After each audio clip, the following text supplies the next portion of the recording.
All right, I now call this meeting of the City Council to order. Please note that pursuant to Chapter 20 of the Acts of 2021, this meeting of the City Council will be conducted via remote participation.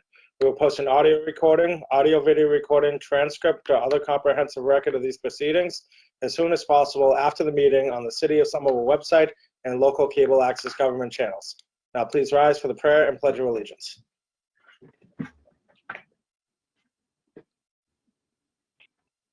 God, grant this City Council the serenity to accept the things that cannot be changed, the courage to change the things that can be changed, and the wisdom to know the difference.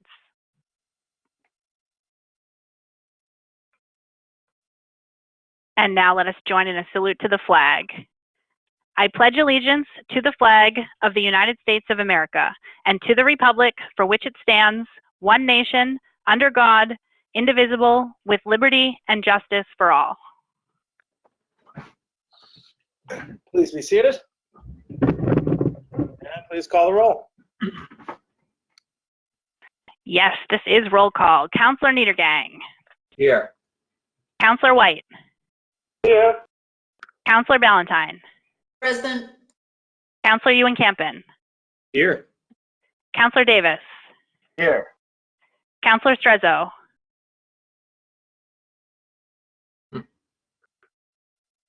Councillor Klingon.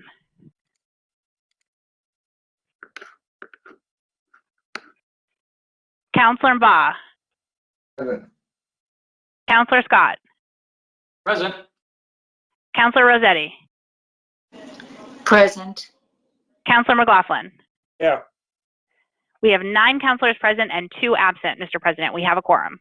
All right, please let the record show that Councilor Strezzo and Klingon are running late. They're attending a community meeting at St. Polycarp's Village. Can we please call, do we have any moments of silence? I have Councilor Niedergang and Councilor Ballantyne. Well, thank you, Mr. President. I have 2 moments of silence. One of them is for Councilor Strezzo's grandmother, Grace Janik, who passed away on September 10th. I think I would prefer to wait until she's present, if that's okay, but I'm not quite sure how that gets done, because I don't remember that ever being deferred before. Can you suggest to me how I should deal with this, Mr. President? Yeah, Councilor Niedergang, I'm not sure when she's going to be here, because the meeting might run on a few minutes, but if you want, we can maybe table it and then take it up at the end of the meeting, if you wanted to do that. That would be fine. A moment when she arrives to say something.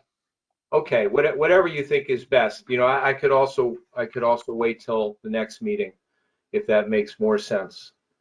So my other moment of silence, I'd like us to remember Marjorie Nichols, a local photographer and Somerville resident since 1978, who passed away on July 10th, just 2 weeks shy of her 80th birthday.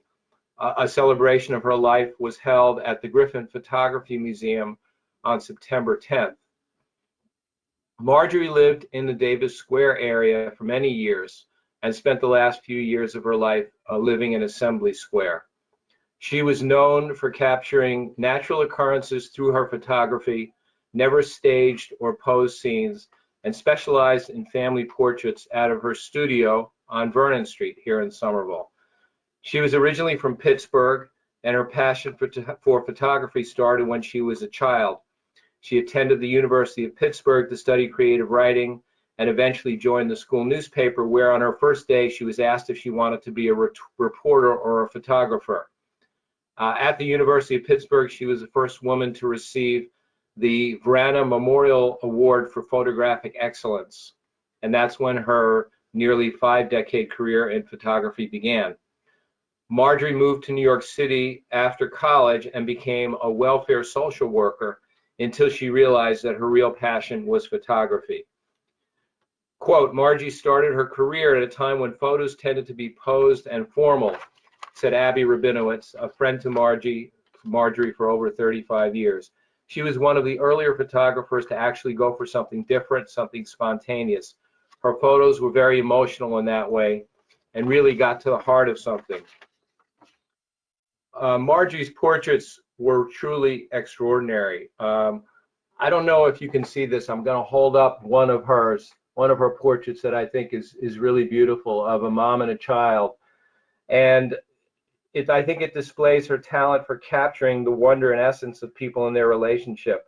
The caption on this photo reads, the things that count most in life usually cannot be counted. So I ask that we remember Marjorie, a longtime Somerville resident and artist, tonight. Thank you. All right, Councilor, I see Councilor Ballantyne, Davis, and White would like to sign on. I'd like to sign on as well. Councilor Ballantyne? Thank you. I have a moment of silence for Gina Foglia. She was a longtime member of our community. She unexpectedly had a fall and passed away this past week. And our community here sorely mourns her passing. And her dear friends have written this about her. Gina Foglia was a woman who brought light into the world.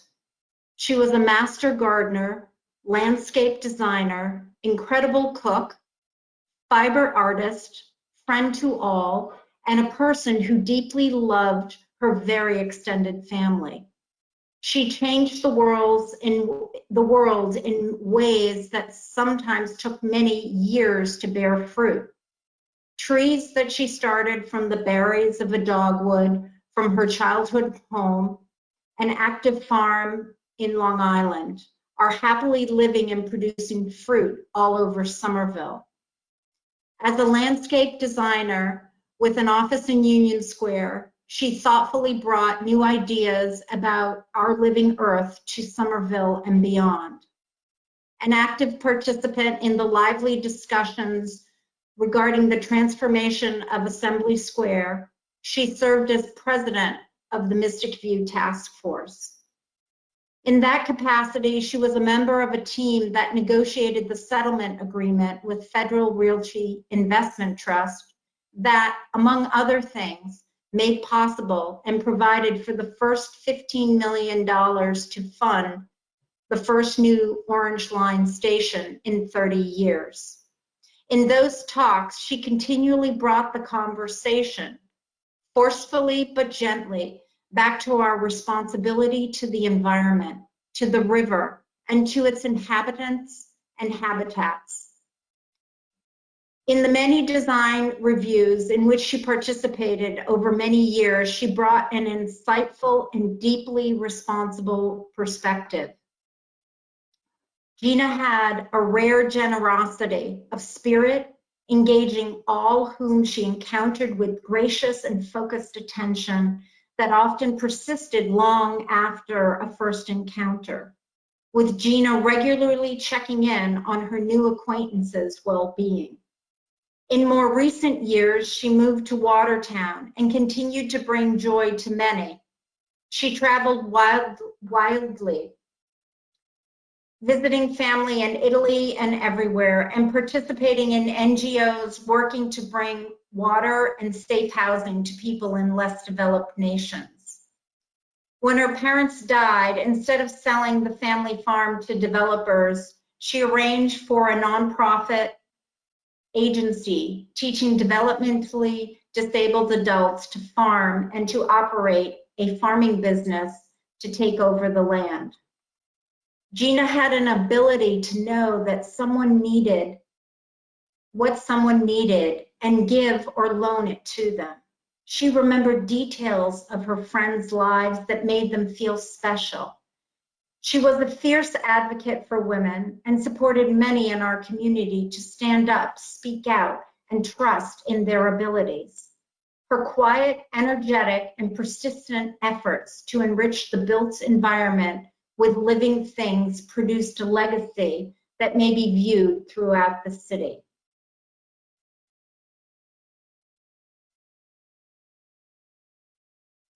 Thank you. Thank you. I see Councilor Scott and White would like to sign on to this. And Councilor White, you have a moment of silence. Yes, thank you, Mr. President. Actually, this is a tough night because I knew both Gina and Marjorie from when I first got elected. So we're talking 24 years because they were both very active in the community. I mean, I remember Gina from Mystic View and Marjorie, especially in Davis Square related issues. And now I have a moment of silence for Antonio Coretti, who was 99 years of age. He was a 68-year resident of Somerville. And this is another tough one because we had a moment of silence a few months ago for his wife, Savita, who had passed on February 17th, 2021. So it's been very tough for the Coretti family. Antonio, as an immigrant, again, living in Somerville for 68 years, he's part of that first sort of wave of Italian immigrants who came to Somerville and helped make it the community it was. He's well known in the 10 Hills area.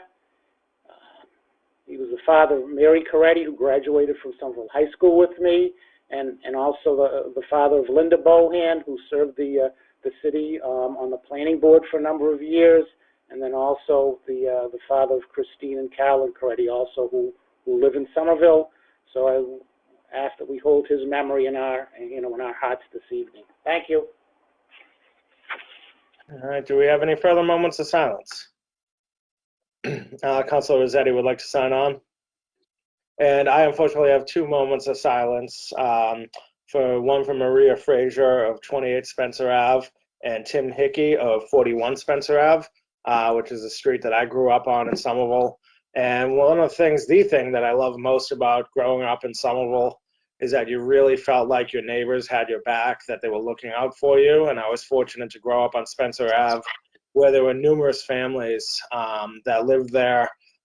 So we had kids to play with, and we had other adults looking out for us as well.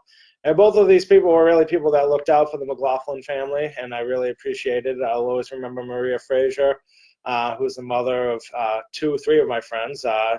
She had 2 girls and a boy who were all around my age. And she was just always someone who looked out for the community. I'll always remember that she was a person who would still hang clothes out to dry on a clothes hanger outside, like they used to back in the day.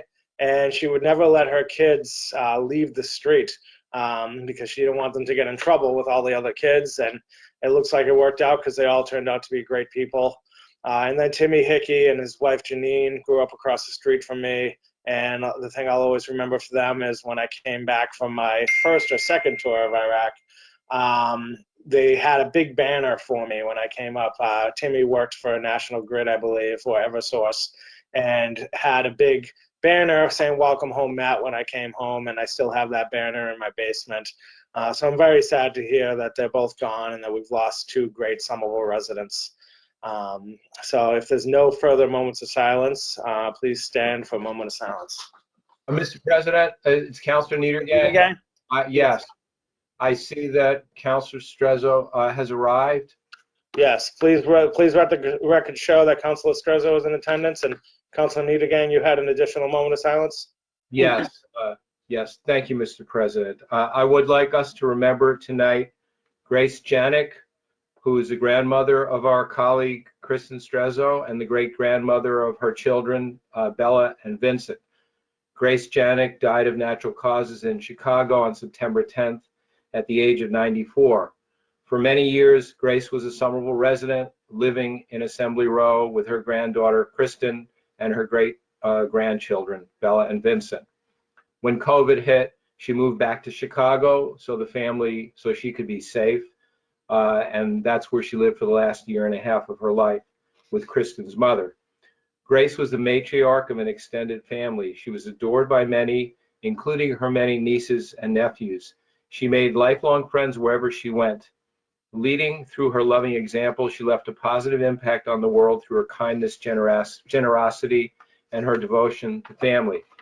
And I want to read something by one of her other granddaughters, Gabby Janik, who wrote, "When you think about the kind of person you want to be, you think about someone who is selfless, kind, and full of love and joy. My grandma Grace embodied all of these things each and every day of her life. She would put everyone else's needs above her own, and never once did I ever hear her complain about anything. She could always find something to love about anyone, even if they didn't speak the same language. My other grandma from South America often visited us, and she and my grandma Gracie became the best of friends. Their love stretched across continents, and not even a language barrier could hold them back. So I would like us to remember Grace Janik tonight. Thank you. Thank you. And I think the whole council would like to sign on to this. And Councilor Stresso, you'd like to comment? Thank you. Thank you very much. And thank you to my colleagues for mentioning that. There are no words, so thank you. All right, now please everyone rise for a moment of silence.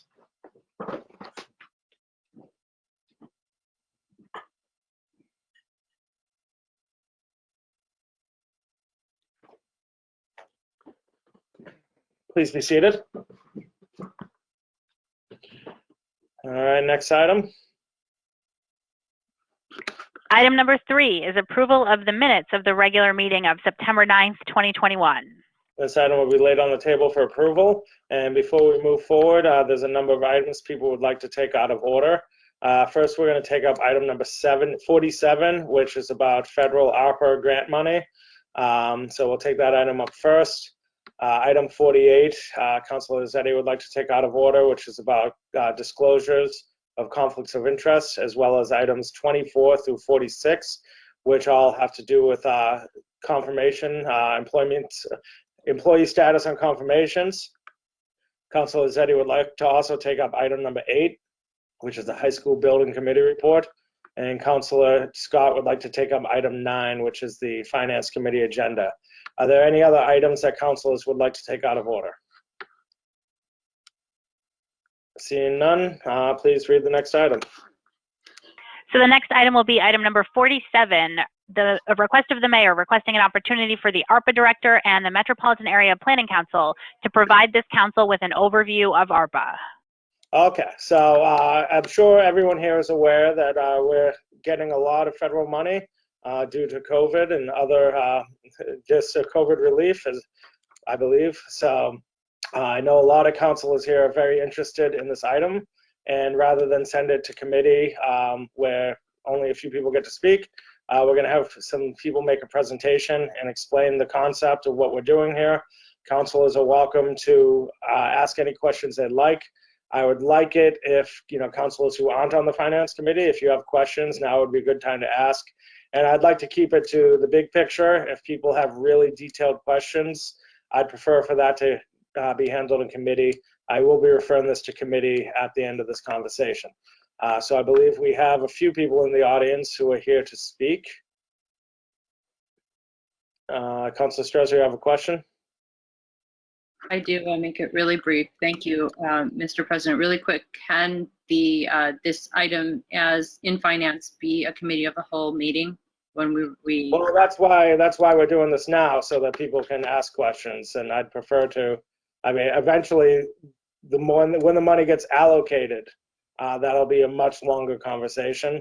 But I'd prefer to have people who aren't on the finance committee ask questions now, so that when it does go to committee, we can continue with the regular committees. Okay, thank you. Thank you. Lauren, Director Racanello, who do we have to speak here today? Through the chair, we have ARPA Director Austin Faison is here, and we also have members of MAPC that will be here running the presentation that Austin can introduce. Okay, very good. I'd like to sponsor Austin to speak. Seeing no objections, Austin Faison, thank you for coming, and you have the floor. You're muted. Obviously, I would do that as soon as I try to talk. Through you, Mr. President, thank you very much for the opportunity to speak with yourself and the members of the council. My name is Austin Faison. I am the America Rescue Plan Act Director for the City of Somerville. I started in July. This is actually my second go-around with the city. I worked in the city from 2012 to 2015 in Somerset and traffic and parking. Happy to be back after some time in Brookline and Winthrop. And this is a really exciting opportunity for the community. I'll take my glasses off for this because the reflection is ridiculous. Now, Not very often do municipalities get around tens of millions of dollars to utilize how they see fit within certain parameters. And that's what we're tasked with right now in the city of Somerville. From the federal government directly, we're getting $61,700,944 from from Middlesex County. What we are getting passed along is $15,803,226 to make a total of $77,504,170. So big numbers. We can allocate this money through fiscal 24 to be utilized through the end of calendar 2026. So exciting times, exciting things to be able to use this money on. But the priority right now is our response to COVID. That is where urgent spending would be focused. We're still in the midst of the pandemic, unfortunately. So we're going to be focusing our initial efforts in those urgent matters. With that, I would like Kate Hart to unmute herself and take a second to introduce herself. She's working with me on another facet of this project. Thanks. Good evening to the council. It's an honor to be with you all tonight. I just wanted to say hello again. I'm the Grants and External Funds Director, and I've been managing the FEMA and CARES Act dollars, and now I'll be in charge of financial administration, reporting, compliance management for the for the ARPA Rescue Plan Act. So I'm glad to be here tonight and can answer any questions after the presentation that Austin hasn't addressed. Great. So thank you, Kate. I'm excited to work with Kate. She has a high level of professional responsibility with compliance with these federal level grants. Now I'm going to pass it over to MAPC, the Metropolitan Area Planning Council, who is working alongside my office for the community engagement portion of the American Rescue Plan Act. It's very important to us, and we're going to explain, give a baseline of ARPA, but then also explain what we're going to be doing with the community engagement process. And with that, I'd like to introduce Lizzie Wyant from MAPC, Emily Torres-Kulane. They will both be speaking. Thank you very much. Thank you so much, Austin and Kate. I'm really glad to be here tonight. Mr. President, members of the council, my name is Lizzie Wyant. I am the Director of Government Affairs at the Metropolitan Area Planning Council. We are your regional planning agency, and we serve the 101 cities and towns of metropolitan Boston. And I'm very glad to have the opportunity to talk a little bit more about ARPA, what it is and what it isn't. And then I'll introduce my colleague, Emily Torres-Kulane, who'll talk about those community engagement efforts. Next slide, please. So just by way of background, the American Rescue Plan Act was signed into law in March of 2021. It was really designed and written to be a recovery bill, and we can contrast this with the relief bills that we saw during the height of the pandemic, which we commonly refer to as the CARES bills. Treasury released materials associated with the state and local recovery funds, which is really what we're focused on tonight. There are lots of other dollars inside the American Rescue Plan Act that states receive directly, and there are some grant opportunities that are available at the federal level too, but we're focusing on these state and local dollars this evening. Treasury has released what a guidance document. It's about a 180-page document called their interim final rule. It really does, it has all the legal weight of a final rule, and it governs sort of how we can spend the money and how we can't.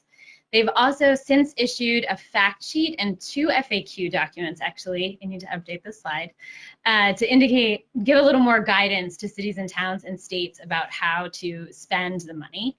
And we have seen some updated funding amounts, which Austin just shared with you, Somerville's amounts.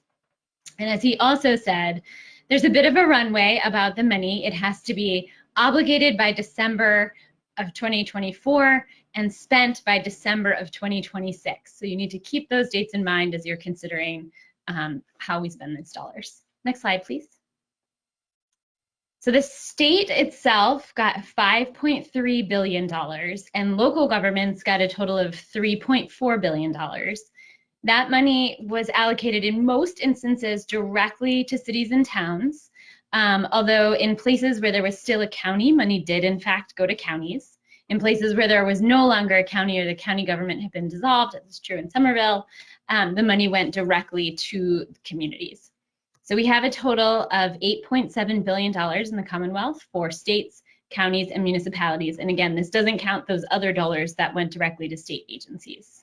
Next slide, please. These are the 4 outlined eligible uses of how we can spend ARPA dollars. And I'll go into these, some of them in a little bit more detail. The first is responding to the public health emergency. The next is about giving premium pay to employees who provided essential work. The third is addressing revenue loss. This is probably the most flexible use of ARPA dollars that you have available. And the fourth is investing in infrastructure. And I can tell you, if you're interested in sort of the background piece, the infrastructure item was the one we were most surprised to see. It was kind of added at about 2:30 in the morning, and the bill was passed at about 2:35. So we were surprised when that piece popped, but glad to see it. Next slide, please. The interim final rule also indicates places where you can't use ARPA dollars. So you may not use funds to offset a reduction in taxes. You may not use funds to pay direct pension liability. You may not use funds to invest in debt servicing. So for a big capital expense, you couldn't take on a debt burden and pay for that with your ARPA dollars. And you can't deposit funds directly into a rainy day or a stabilization funds. The other thing that you can't do with the ARPA dollars is you can't do things that would ultimately lead to investments that look like this by doing other things that are eligible under ARPA dollars. Next slide, please. So I want to talk first about that first category of responding to the public health emergency. That category covers everything you would expect in terms of responding to the public health emergency, all the things that we knew we were going to need to do. So things related to COVID testing, procuring PPE, addressing some basic public health needs. But then the Treasury guidance also says that eligible uses include some of the things that we didn't necessarily expect to be inside this bucket. And that would include, some examples there would include small business and nonprofit assistance, and then even upstream issues related to food security or housing. The one piece that this, I think, is really interesting inside the responding to public health emergency category is that it specifically calls out aid to disproportionately impacted communities. And we're going to talk about that just a little bit more if we can go to the next slide. So the Treasury guidance calls out this idea of investing in disproportionately impacted communities. It's the first time I've ever seen language like this in any federal guidance, and I've read more than my fair share. The language inside the Treasury guidance gives a lot of flexibility to municipalities and the state to define a disproportionately impacted community. So the Treasury guidance does identify qualified census tracts that were particularly impacted by COVID, but it also allows cities and towns to identify some communities on their own. And it can be based on a whole host of factors where you really feel like there's been a particular residence or community within your community that has been disproportionately impacted by COVID. The 4 buckets that are outlined here really identify some examples of investments in disproportionately impacted communities, which would be deemed eligible ARPA expenses. So if you are making investments in disproportionately impacted communities in any of these 4 categories, those expenses will be deemed ARPA eligible expenses. And as you can see, it's a pretty wide swath of investments. Everything from childhood health to addressing educational disparities, and then some particular instances of domestic violence intervention. And again, these are all illustrative, so you're not actually helmed in by the examples that are included in the Treasury guidance. Next slide, please. I want to quickly touch on the next two of the major 4 categories for investment. The revenue replacement category, as I said, is a very flexible use of ARPA dollars. They do, again, inside the guidance, call out some of those prohibited uses. And I think it's very important, when I was saying before, you cannot kind of, I refer to it as the moving the cups around game. You can't move the cups around to effectuate one of the prohibited uses of ARPA funds by using them for revenue replacement. And I think it's also worth noting that communities have to be careful about investing too much in revenue replacement, because it artificially inflates your budget and could set you up for a really difficult budget situation in the future years when the money is no longer available. The next category around premium pay, I think the only thing here to note is that we originally thought this was just going to be for public sector workers, but they did open it up to an availability for private sector workers, particularly those who were the groups that we were calling essential workers at the height of the pandemic. Next slide, please.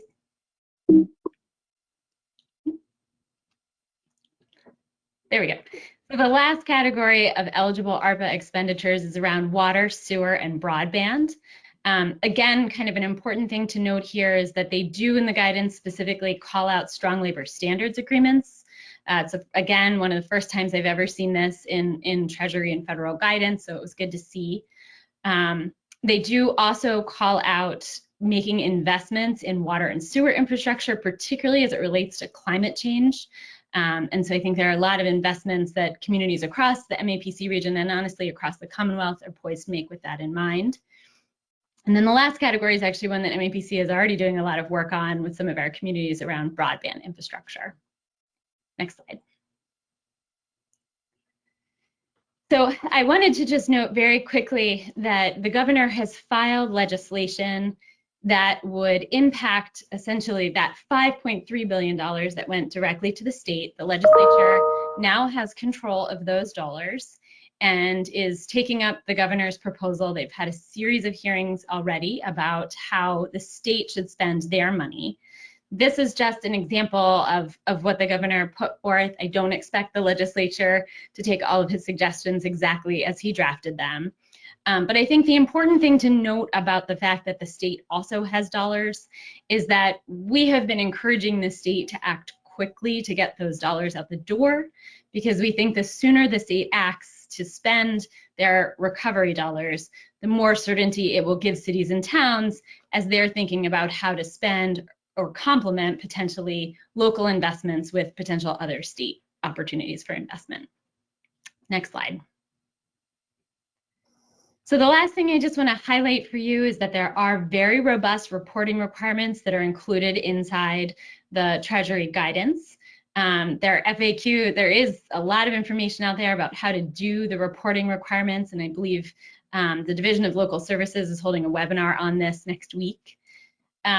I think the very interesting thing about these reporting requirements is that they will happen across the country. So we will get some very early apples to apples comparisons about how other municipalities and counties and states are investing their ARPA dollars and what it looks like when they make investments in certain categories. So we're glad to see that these reporting requirements are there.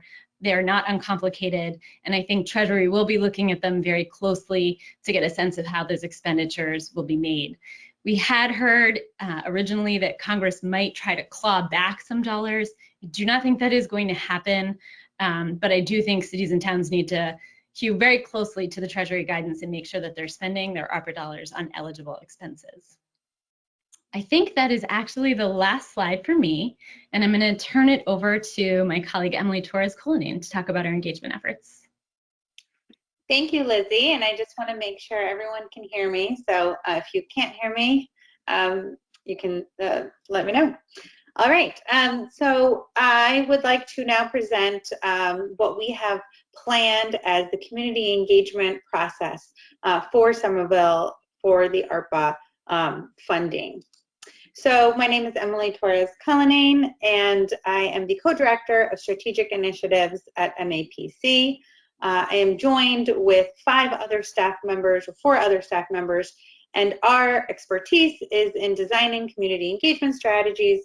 We work with the cities and towns in metropolitan Boston, and I've actually been working at MAPC for more than a decade, and my team has been working in Somerville. And actually, the two sort of main people on this project are myself and my colleague Christian, who's with me tonight, and he is a Somerville resident. I believe he lives a couple of streets away from City Hall, and of course is going to be, you know, not putting his opinion into the engagement, but he is leading and will be listening very carefully to his fellow residents. We also, between the 5 of us, speak Spanish fluently, speak a little bit of Portuguese, and for any other languages that we don't have, we will be partnering with the community as well as hiring interpreters and translators.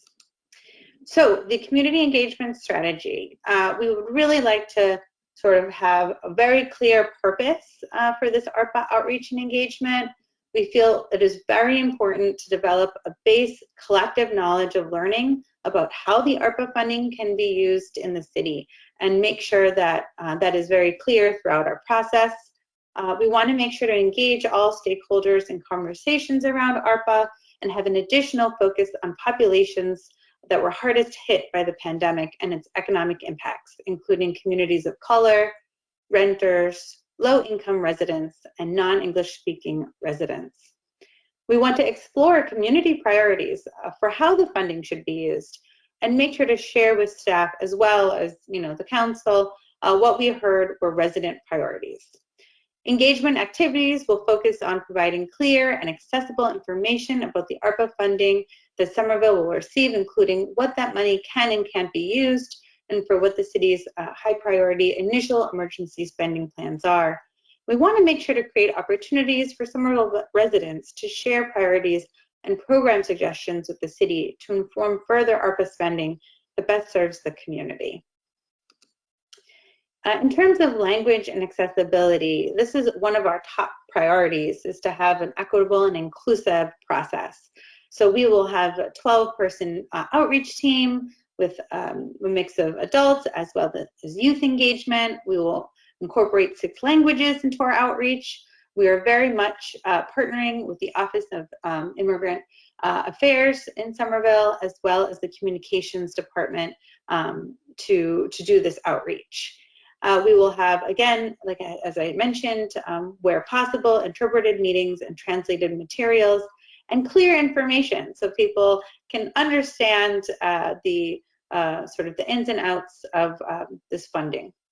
We'll have targeted outreach. We'll work to meet community members where they are. And again, there will be a priority for underrepresented population and just have very, very clear information about what this program can do. For messaging and communications, we will again set expectations from the beginning, and we will coordinate with the city's communication department. We will have a website. So we will have an interactive website and an online portal that Austin will be showcasing later today. It is now live, so you can visit somervillema.gov/ARPA. We're using OpenGov as the platform, and again, it is interactive and it will be showing up-to-date information, and we will be showing that later today. We will also make sure to update projects submitted and approved for funding on that portal. Austin will also have office hours, and we will include other engagement staff to have office hours at least 3 times a week at different times, and people can use this tool Calendly or schedule something through our emails, and our phone numbers will be available. We will also engage community leaders and really look to partner with folks already in the city of Somerville to make sure we cast a wide net, and we have other community leaders also spreading this word and hearing, listening for feedback. We will have focus groups. We will have a community priority survey, and we will have 2 forums. Hopefully, we will be using we will have the date soon for the October forum, and we will have another forum in January. And so that you can see this a little bit more in a timeline fashion. Today is really sort of this internal kickoff for our engagement with tonight's presentation. We will have a city staff focus group in the next month. We will be collecting information about community leaders to work with. Our website, again, is live in October, late October. A date will come out very soon for our kickoff forum. We will be going to community events in October to January. We'll be making sure to have focus groups that reach populations throughout the city. We will have a community survey that will come out in late October into November. And then our next forum will be in February. We will continue to do engagement throughout the winter, and we will have a final summary at the end of the spring. Regular opportunities for you all to be updated. There will be newsletters, notification of community and of events and forums that we will be doing. Again, the website is a resource as well as this Calendly scheduling tool. Here's our information. So if you have any questions after today, you will have the slides, you will have our contact information, and I can now open it up for questions. I'm going to throw it back to Austin. All right, do we have any questions or comments from the council?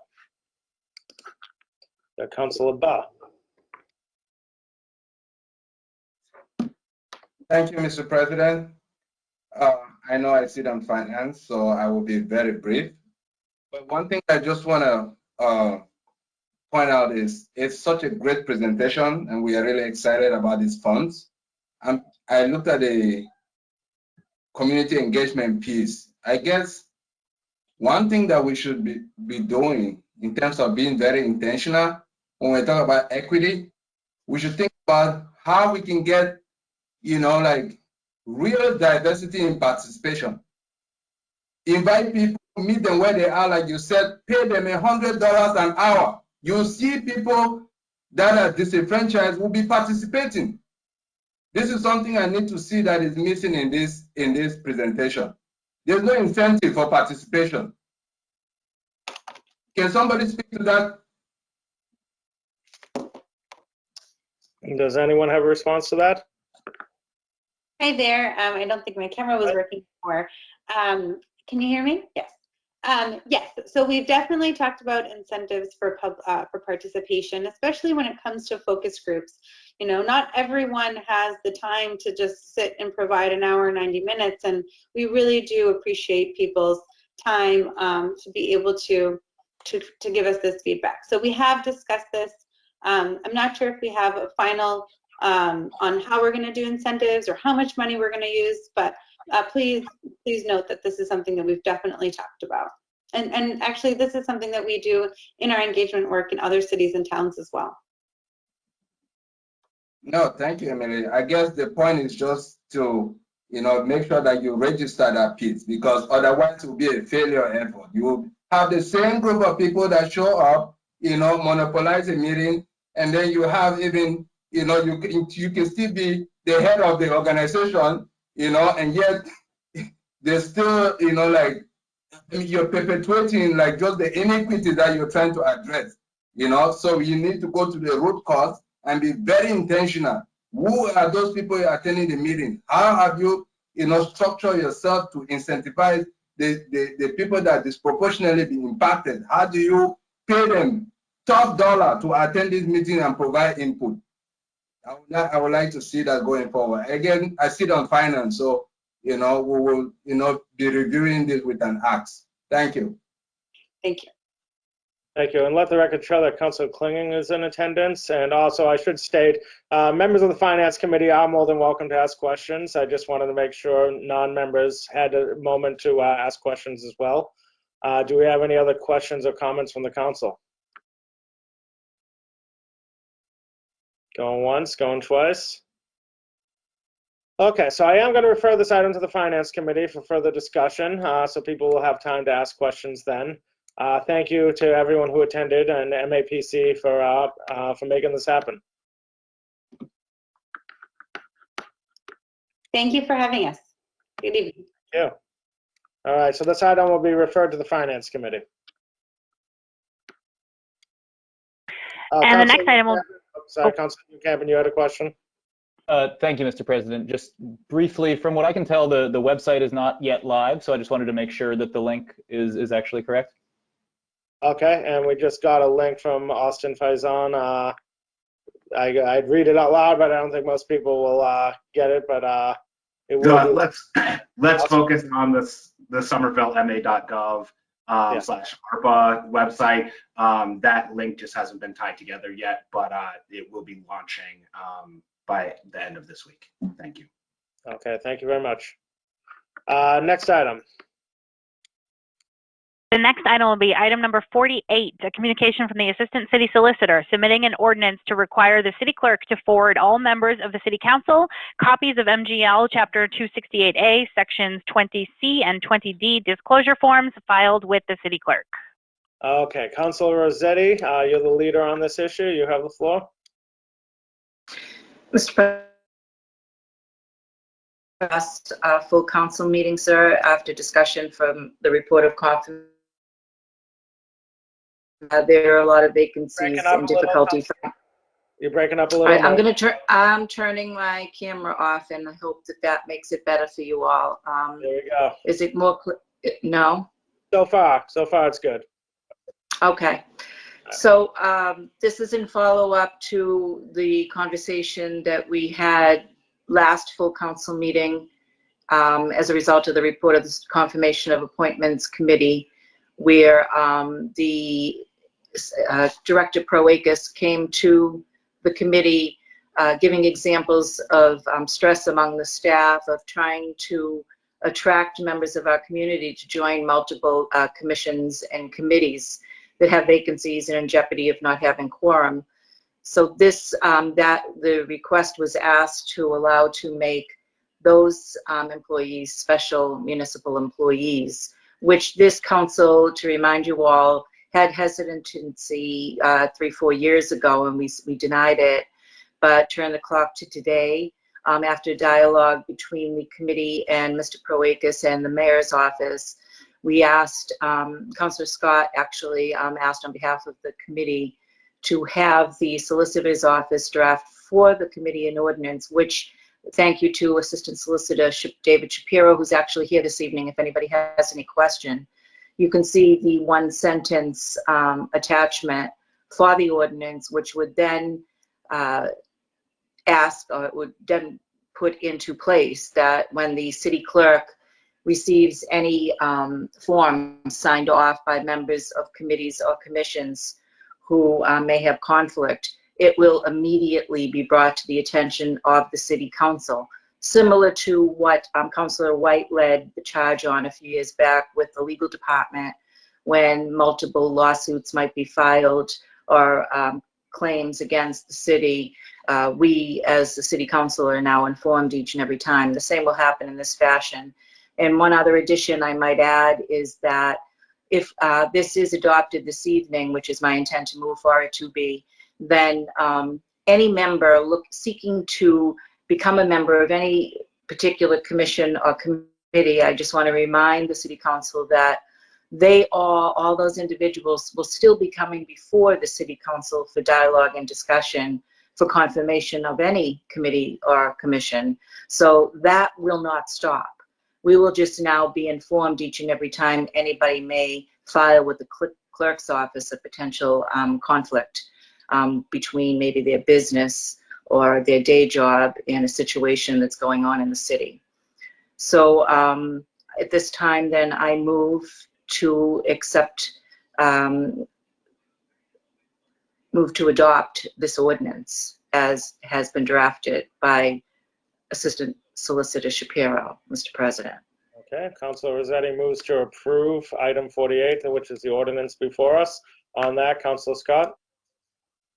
Thank you, Mr. President, and thank you to Councilor Rossetti and to Assistant Solicitor Shapiro for their work on this.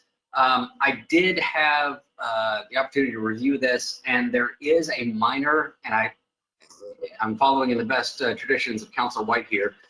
There is a minor language change I would recommend here when looking at the text of General Law Chapter 268A, Section 20. There actually aren't any sections C and D. of Mass General Laws, Chapter 268A. I brought this up and I had a nice conversation with Assistant Solicitor Shapiro about this earlier tonight.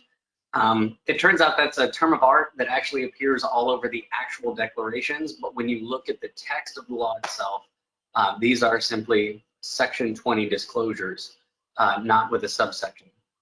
So I did discuss this with Assistant Solicitor Shapiro. He was amenable to and understood the reason for making the change.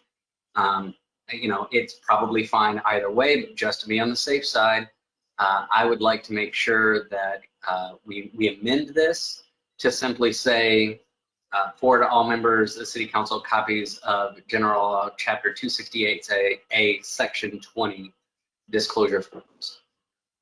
So I would move to amend the language to simply say Section 20 and remove the references to subsection C and D. Okay, Councilor Scott makes On that, an amendment on that. Councilor Rossetti? Thank you, sir. Councilor Scott did bring this to bring this concern to my attention as chair of the committee, and I did also speak with Assistant Solicitor Shapiro.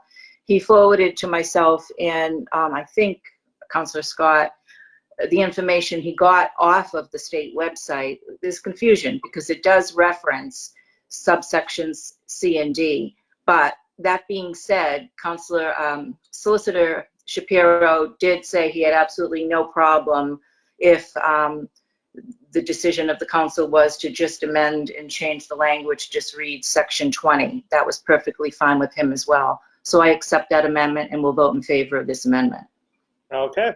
Any further comments? I do have real quick, any questions or comments from the council? Mr. President, could you have the clerk pull up the ordinance, please? We're not seeing the actual ordinance on our sheet. We're only seeing the agenda item. Yeah, Madam Clerk, you mind pulling that up? And while you pull that up, I'd like to sponsor Lauren Racconello to speak. She had a comment on this. Seeing no objections. Lauren, are you there? Through you, Mr. President, yes, thank you. I just wanted to make a quick note, and thank you, Councilor Scott. It is a weird, you know, it's one of those drafting errors that in my past life at the House also drove me crazy, where they put a subsection A where there shouldn't be and cause all kinds of confusion. So I absolutely see that point.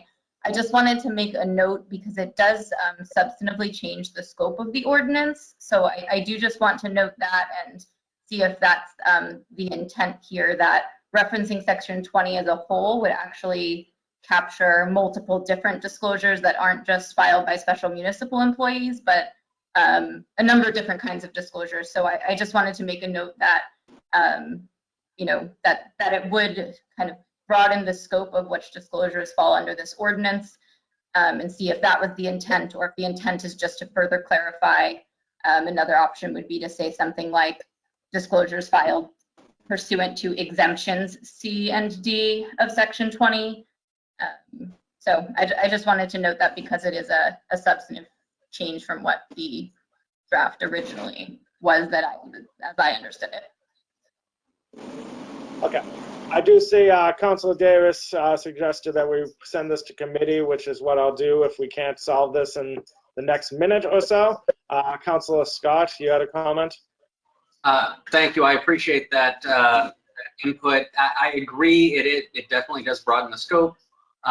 There are very few of these exemptions that would not also require the approval of City Council. So, I mean, that was Assistant Solicitor Shapiro's read as well. So in those cases of exemptions, we would already be getting notified. So this was something that he didn't have a problem with. And ultimately, I think more transparency and awareness of where potential conflict of interest or being made is not a bad thing. So I also just wanted to give a shout out to Councilor White at large. Assistant Shapiro told me as we were discussing this that he was reminded that in fact Councilor White brought this same issue to his attention a number of years ago, and that was the finest compliment I've gotten all month. So I would just ask that we make the quick amendment. All right. On the amendment, Councilor Davis. Thank you, Mr. President. You know, don't have a strong feeling, but my inclination would be to send this into committee. I want to see what, if we're expanding this, then make sure we're considering, any unintended consequences.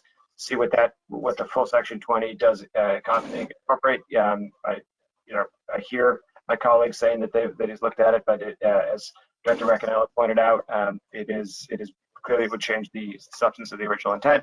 I have a legislative matters committee meeting scheduled for next Thursday, and I'd be happy to put this on the agenda for that. My colleagues disagree and want to pass it tonight. I'll vote yes. That's fine. But I just wanted to offer that. My inclination will be to let's take a look at it before we vote on something we haven't seen. Okay. So I don't have any issue with sending it to committee because I do like to avoid unintended consequences. It will affect items 24 through 46, which are the next items we're going to take up. So I just want to ask for Councilor Rossetti's input about this. Are you fine with sending this to committee and then coming back to it? Sure. Matter of procedure, do we withdraw the amendment first? Well, I think my motion to send it to committee overrides a vote. So unless the clerk disagrees, I think I can just refer this to committee. And she doesn't disagree. Yes, that works, Mr. President. Okay, so we're going to refer, let's see, this item 48 referred to committee. And then I guess we'll keep items 24 through 46. Councilor Davis, do you think we can have a legislative matters meeting before next full council meeting? I will put this on the agenda for legislative matters next Thursday, Mr. President. Okay, and I'm going to table 24 through 46, leave it on the table without a vote. Thank you. And Councilor Scott, I'm sending the ordinance to legislative matters, and we'll keep the confirmation items on the full council agenda. Okay, so I guess that skips a lot of things. I guess we can move. We're going to lay items 24 through 46 on the table with no vote taken. Thank you, Mr. President. That will bring us back to item number 8, a communication by Councilor Rossetti reporting on the High School Building Committee meeting of September 20th, 2021. Councilor Rossetti. Thank you, sir. You've been hearing me clearly without any breaking up? You're breaking up slightly, but we can hear you pretty well. All right, I'm going to have IT look at my computer because I was on another important meeting the other day and my computer worked fine. In our last regular council meeting, I had the same problem with us, so I apologize to you all. I'll have IT check it out for me. So I did want to bring the committee up to date on the high school project that is still ongoing. Our contingency account, which is the money, to remind people, put in place in the budget to help us as things may go over budget, unfortunately is down in the negative $17+ million. We are still looking at the project very closely. The top point of discussion was phase 3 of the project, which is, as we see it now, the soil removal for the eventual field that will be put in play behind City Hall and next to the high school itself. The soil samplings, there have been multiple soil samplings done, of course, and we know that there was some asbestos discovered, but with the recent multiple soil samplings, the result finally came back through the state this past Thursday, Friday, and unfortunately 75% of those soil tests did show asbestos scattered throughout.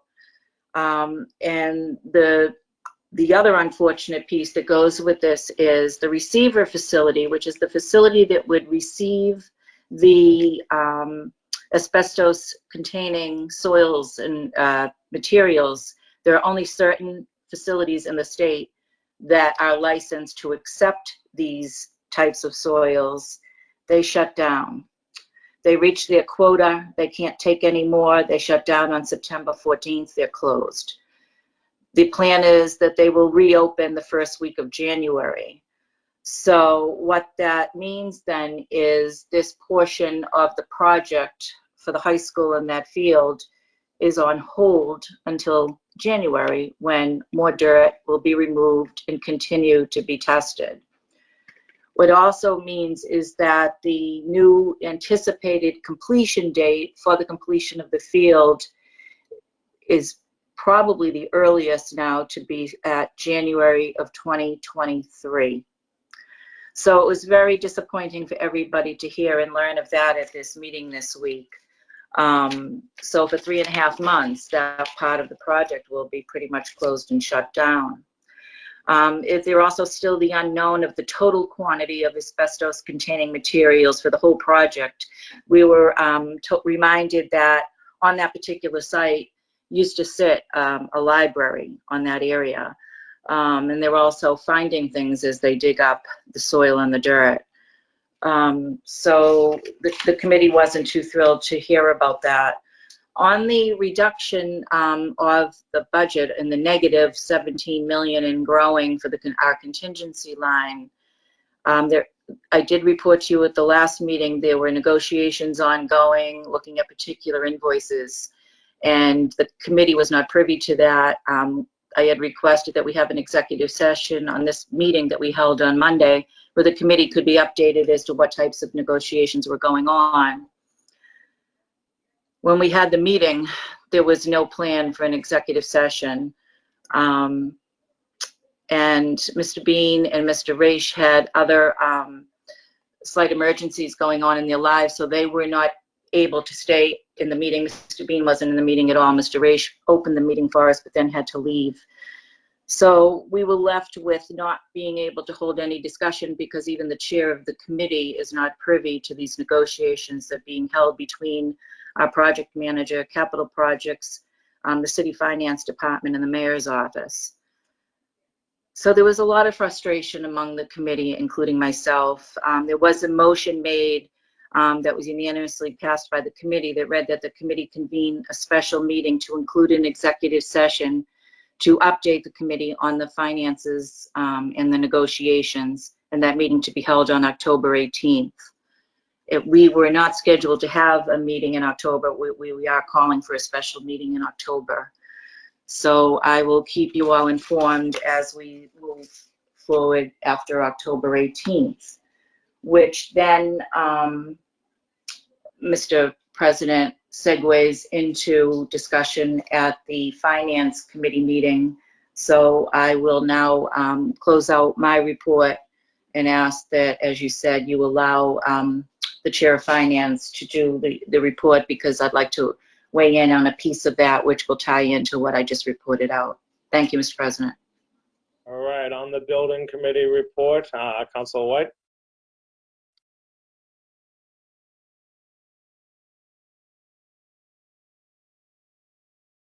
Councilor White, you there?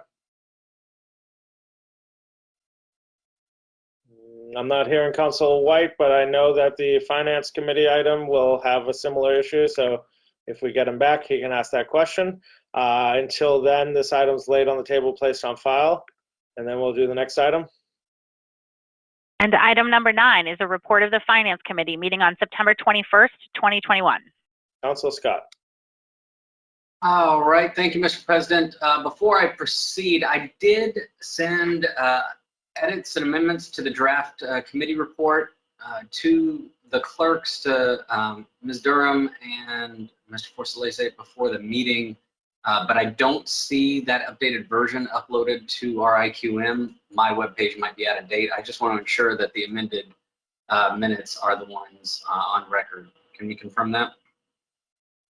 Madam Clerk, could you have a clerk confirm that Councilor Scott's amendments were put in? They have been updated. Mr. Fortaleza confirmed that they have been updated. Okay, thank you. All right, so we don't have to amend it on the fly. That's wonderful. My apologies for taking a moment here to pull this up. The committee did meet 2 days ago. One moment. Here we go. Yeah, we did meet on 9/21 at 6 p.m. There were a number of substantive meeting items. We met for 2 hours. Several items have been recommended for approval this evening, so I'll go through those. There was an item of $153,000 in the Union Square Community Benefit Stabilization Fund to be appropriated for the Somerville CARES Fund operating expenses and for the Community Land Trust for startup costs. This is an incredible opportunity. These are monies that were paid in from the master developer in Union Square as part of the covenant that was negotiated with the mayor, but not part of the community benefits agreement that was signed with the Union Square Neighborhood Council. These funds have been a matter of some discussion and debate within the community. And while there are no guidelines, according to Director Perwakis, about how those city-controlled community benefits funds are allocated, this particular allocation has been done in consultation with the community, with the neighborhood council, and they wrote a letter supporting this allocation. It's actually an incredible opportunity to seed our community land trust with the funds they need to get started and hopefully become self-sustaining next year. So that item was recommended out for approval. Also recommended out for approval was an item requesting a bond for $1.9 million for a lead line replacement program. This is an MWRA sponsored program, so this is a zero interest loan, and the payments on this loan are on a 10-year payment schedule at zero interest from the segregated sewer enterprise fund, or I mean, sorry, water enterprise fund. So there was some vigorous discussion around that, and that item was recommended out for approval. There was also the acquisition of 9 to 11 Allen Street. Councilor White is recused from this item, but this is a couple of houses, 2 houses on Allen Street, which is just the back side of the block of the Union Square development, master development parcels. These parcels in particular are very shallow, and the city happens to already own the lot directly behind. The property owners had looked into selling their properties to private parties, and upon being dissatisfied with what they found there, approached the city to ask if the city would engage in a negotiated sale. Just to be very clear, this is not an eminent domain taking. This is a rare beast, a negotiated sale, which means that it is basically taking place at the appraised value, or not appraised value, the assessed value of these properties.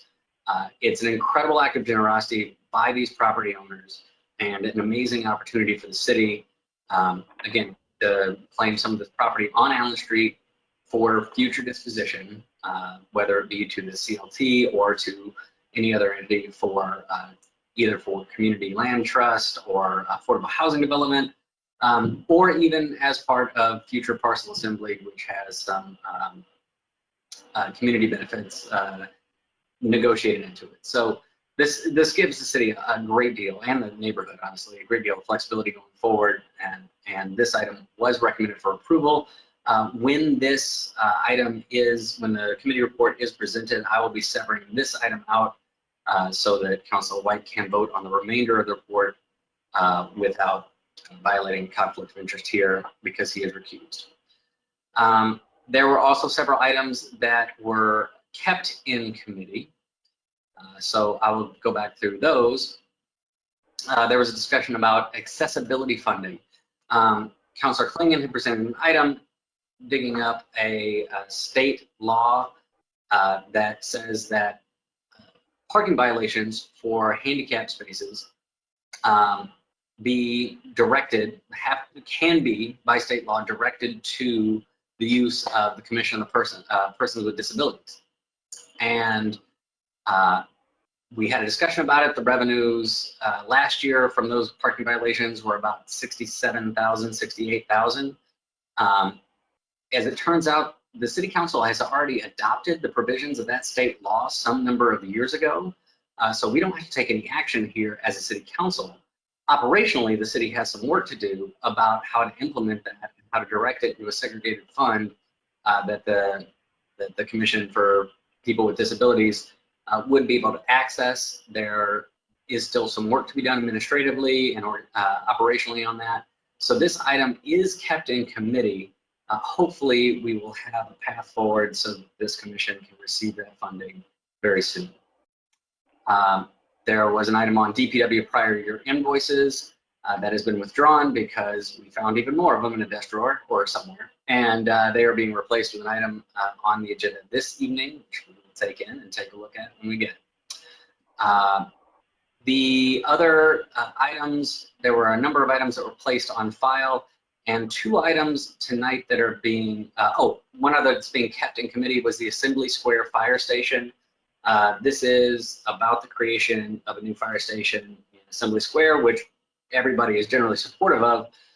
There were some questions about the cost because unique in the city, this would be a rented facility on a 30-year lease, not a facility that the city has purchased and buys and builds on its own. So the city would be basically renting space and parking garage and building out all the physical infrastructure inside that would be needed to support the fire station. Several members of the committee had questions about that financial arrangement and the all-in costs, if you will. The timeline appears to allow for a certain amount of time to get some answers to these questions. So in deference to those questions, we are keeping that item in committee for another 2 weeks, and hopefully we will have answers at our next committee meeting. Several items were discharged without recommendation. Those 2 items that have been discharged without recommendation, I believe it would probably be most appropriate and efficient, Mr. President, if we simply accept the report, and then those items will be before us and we can discuss them each in turn in detail. Yes, first we should sever the items. Before I say that, though, I see I got Councilor Strezzo, if we could hold off on the fire station question for a second so we can get through this process. And Councilor White, you have the floor. Thank you, Mr. President. I would like to speak on the report, so I don't know if procedurally you want to do anything first. Let's sever these items first so that you can speak on the report. How about that? Okay, thank you. So we have a roll call vote. Councilor Scott moves to take which items are we talking about here? We got Councilor White's item, and then Councilor Ewan Campen has an item that we'd like to sever. Yes. So let's sever the 212031 is one of them. Yep. And also the items for Aldersey, which would be 211364 and 211373. We may not need to, well, okay, yeah, let's sever those 2 so that there's. Well, I don't think we need to sever the Aldersey ones. We can take that up afterwards, but there's Allen Street is Councilor White's, right? That's correct. Okay, so let's sever the 2 items that people are recused from first. Councilor Scott moves to sever those items. Any discussion? Seeing none, let's call a roll on severing the 2 items. On the motion, Councilor Niedergang. Yes. Councilor White. Yes. Councilor Ballantyne. Yes. Councilor Ewan Campen. Yes. Councilor Davis. Yes. Councilor Strezzo. Yes. Councilor Klingon. Yes. Councilor Mba. Yes. Councilor Scott. Yes. Councilor Rossetti.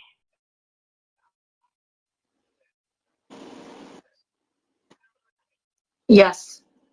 And Councilor McLaughlin. Yes. Yes. All councilors are in favor. Those items are now before the committee.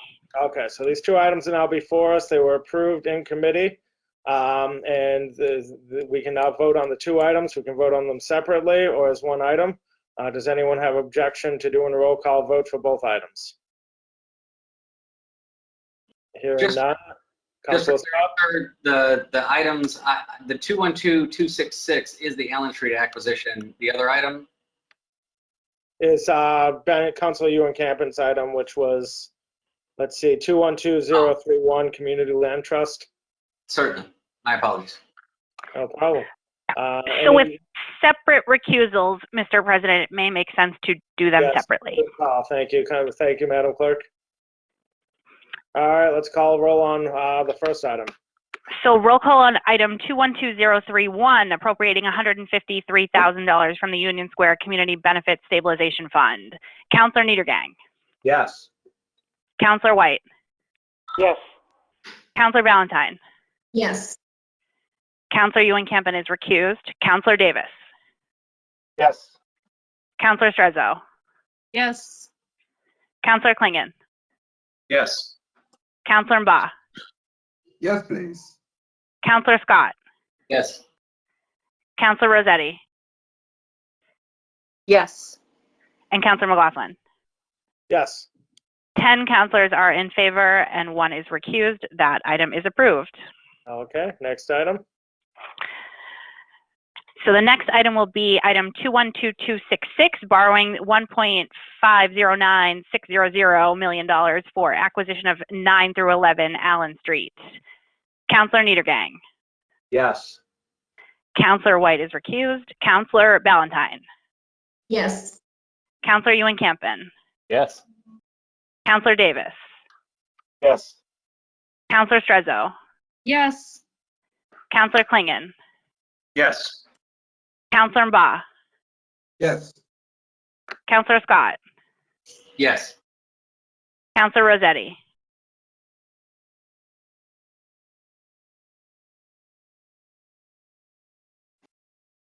Yes. And Counselor McLaughlin. Yes. Yes. 10 counselors are in favor, 1 is recused. That item is approved. Okay, so now we got the full. Yes. Yeah, we got you. Thank you, Councilor Rossetti.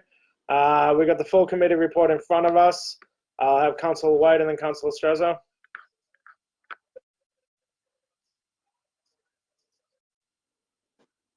Councilor White.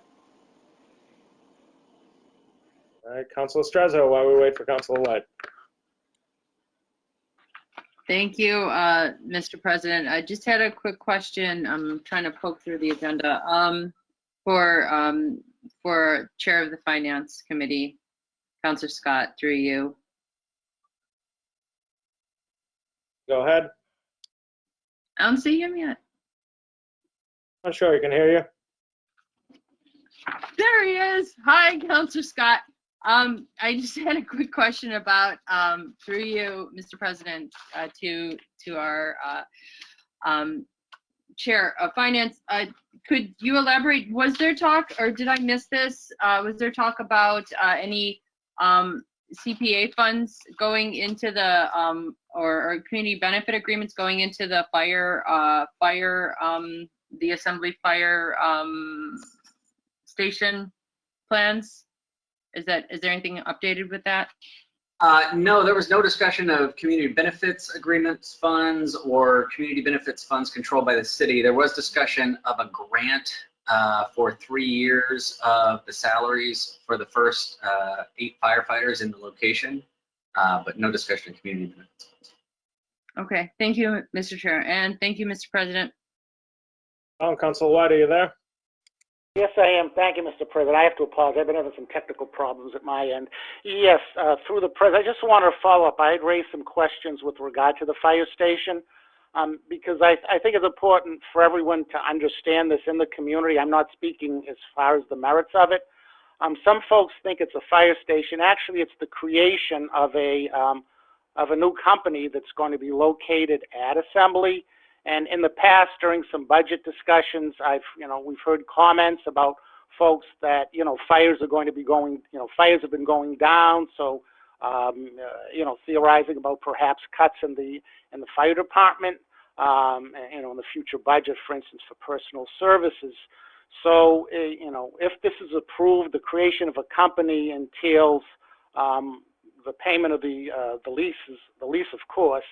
Then at least one piece of fire apparatus that's going to be bonded, so there'll be the annual principal and interest payments on that, plus the individuals who are going to have to staff the fire station as well.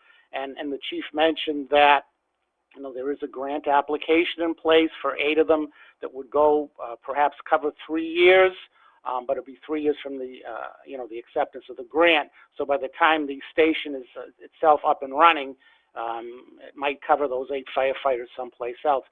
So anyway, I think it's important for folks to understand. I mean, based on my back of the envelope type of thing, we could be talking about, $1 million a year dedicated between the interest and principal and interest payments for the fire apparatus, the salaries of 8 firefighters who are going to be located there because it's going to have to be staffed, according to the union requirements with officers or our staffing requirements, so there'll be officers and firefighters, and the benefits So it may very well be that a city council budget 3 years from now could have $500,000 or more in personal services, to cover the salaries. And basically, we should take measures for folks to understand in the community, and that it's in the record that the reason that there will be that increase is because if we should decide to approve the lease, then it's going to involve, again, the creation of a new engine company to be located at Assembly that is going to, create that increase in the personal services line item in the budget at the point in time when those firefighters are no longer covered by a grant. So that's the reason why I asked for some of these financial questions in committee. And again, I wanted to alert all members of the council about this because, again, the issues that have been raised during the budget in the past. Mr. President, also because of my technical problem, I didn't have an opportunity to ask Councilor Rossetti on her report. And I guess my preference would be once this committee report is done, if I could then have the opportunity to just question Councilor Rossetti. I just have a couple of questions on that. Sure, we laid that on the table so we can come back to it. Okay, thank you. Okay. Any further questions or comments about the committee report? Okay, Councilor Scott moves to approve the committee report as submitted. Seeing no objections, please call the roll on approving the committee report. Yes, this is roll call on item number 9, the report of the Finance Committee. Councilor Niedergang. Yes. Councilor White. Yes. Councilor Valentine. Yes. Councilor Ewan-Campen. Yes. Councilor Davis. Yes. Councilor Strezzo. Yes. Councilor Klingon. Yes. Councilor Mba. Yes. Councilor Scott. Yes. Councilor Rossetti. Yes. And Councilor McLaughlin. Yes. All councilors are in favor. That committee report is approved. Okay, so we got a few items in here that no action was taken that we need to talk about. And there are city staff here available to speak on the items. Madam Clerk, are there any items that require roll call vote outside of these 2 items with no actions taken? One more, Mr. President. The request of an appropriation to borrow this $1.9 million for MWRA lead line replacement. Okay, any discussion on this item? Seeing none, please call the roll. On that item, 212361, Councilor Niedergang. Yes. Councilor White. Yes. Councilor Valentine. Yes. Councilor Ewan-Campen. Yes. Councilor Davis. Yes. Councilor Strezzo. Yes. Councilor Klingon. Yes. Councilor Mba. Yes. Councilor Scott. Yes. Councilor Rossetti. Yes. And Councilor McLaughlin. Yes. All councilors are in favor. That item is approved. Okay, so we have 2 items that I'd like to settle today. And I guess we could start with items B and C, which are the Aldercy taking and bond. Is there anyone on the council who would like to lead with this one first, or would you like to hear from the city on the item? Or would somebody like to call for a vote? Councilor Ewan-Campen would like to note he's recused from this one. Councilor Scott? Mr. Chair, I can provide context and a summary of the discussion that we had in committee, if that would be helpful. It would be, thank you. All right. So for people's reminder, this is a property on Aldersey Street. It's an oversized lot with a 3-unit home on it. 20 years ago, roughly 20 years ago, there was a proposal by the owner to build 2 more structures, 8 units in total on the land. I believe one of them would be affordable under the law that we had at the time. And the city denied them on at multiple phases. This has been nearly 2 decades of lawsuits, and the city has lost every one of them, and then 2 decades of ongoing appeals, and the city has lost every one of those as well. So upon losing the final appeal, the final denial, the owner of the property was ready to proceed with the project, and the mayor put forth this proposal to instead take the property. The discussion that evening on Tuesday went into some details about the valuation. The valuation that the city has placed on it is $3.4 million. The owner had it on the market and apparently has it under agreement for $5.5 million. So that would be a significantly higher price set by the market. There was some concern by members of the committee about that increased price. And there is not a final number for the affordable housing overlay for what is possible on the site because there's not a final plan for what would be done at this site. Although Director Proakis did note the longstanding objection from people in the neighborhood of development happening on the site. So I also expressed concerns in committee, not about the lack of a specific plan for the site, although that is also concerning, but specifically about the legality of the taking itself, and have been urged by special counsel to not elaborate any further on that in open meeting, but it has been something that has been discussed with the concern of the actual legitimacy of the taking. So with that said, there was no great appetite and no one in committee was going to make a motion to either recommend approval or recommend against approval on this item. So we are discharging this item without recommendation tonight so that members of the council can have a discussion about it. I understand staff is present and hopefully we can make a determination one way or another on it this evening. Thank you very much. All right.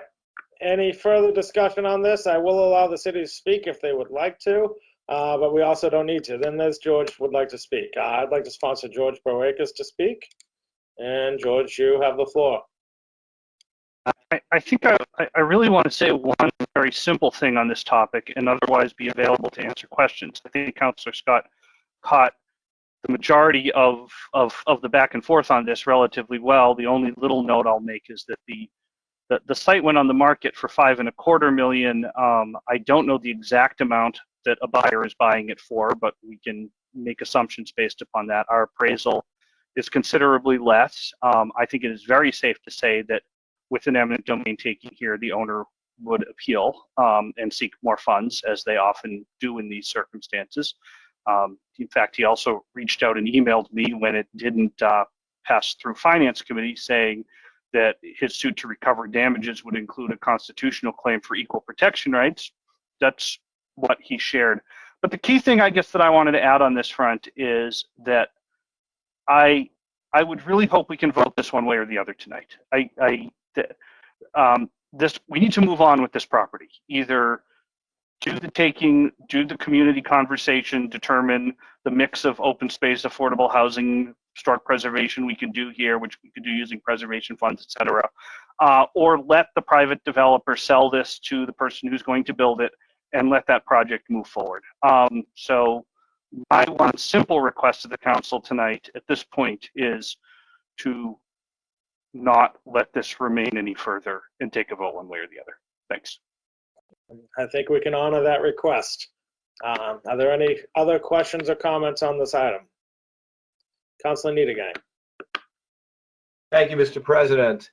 I have always been inclined to be in favor of this taking because our city is 4.1 square miles and land is precious.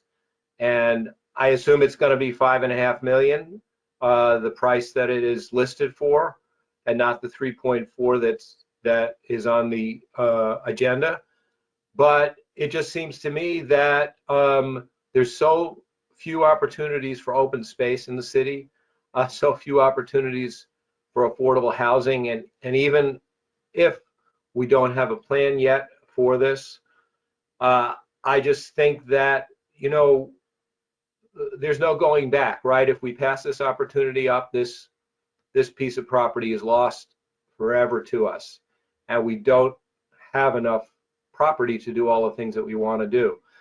The question that I have for Mr. Proakis and the administration is, how important is this to the administration in terms of spending? Let's assume it's going to be $5.5–6 million. Is this a priority for the administration? You know, what I heard Mr. Proakis say is we want to vote one way or the other today. I didn't hear him say we want this, this is important, and this is why. So I want to hear, where does the administration stand on this? How strongly do you favor this? Because, you know, I value the administration's opinions on these things. They have a perspective that I personally don't. I would be very hesitant to move forward and make a motion to approve unless the administration really wants this and thinks that it is important and that a useful development for the long term can be done on this property. Thank you. George, would you like to comment on that? Sure. Thank you. It's a very good question. I think the best way to describe the situation is that when the mayor and I brought this forward this past spring, and we looked at this site, and there's been a long history with this site, I wrote a substantial affidavit defending the zoning board's position and denying the project in this site based upon historic preservation grounds. And I believe there was a logical basis for that. Clearly, two courts disagreed with me on that issue. So, you know, that stands, and it is where it is. At the same time, I think that there were some values to the community and the immediate neighborhood in terms of looking at the possibilities of this from a number of different perspectives, including particularly open space. My first expectation was that the immediate neighbors would who had a lot of conversations with us on the court case, would also have a lot of conversations with us on the open space issue. I haven't heard as much on that. I don't know if the councilors have. I think from my perspective, this is a valuable open space. It's also, relatively speaking, an expensive open space. So I think that that's something that we need to take into account. I think that one of the things, so the flip side of it was there was a lot of conversation about affordable housing as part of the piece. So, you know, what I saw as a real value when we first started looking at this was 3 units of affordable housing and potentially the rest of it is open space. Some of the others on the council were pointing out that the affordable housing goals are more important. And I said, okay, we could look at the idea of building more affordable housing here. But I do know I also have had long conversations with the community members in this neighborhood about the idea that affordable housing, that keeping the space open was the thing that they were looking for and that they wanted at that point in time. I'm kind of struggling to figure it out a little bit, to be honest. I just, Councilor Niedergang, through the chair to you, I'm being honest with this at this point. As I look at the priorities in the city, I think this would be something that would be great to have. I think that there's, you know, I agree with your general statement that we don't have a lot of opportunities for the city to own land where we can achieve community preservation goals, and I think that is valuable. At the same time, I understand this is not the lowest cost piece of property to do this on, and it sets us up for another court battle. So I guess you know, in first pass through council in April, there was a lot of mixed opinions about it.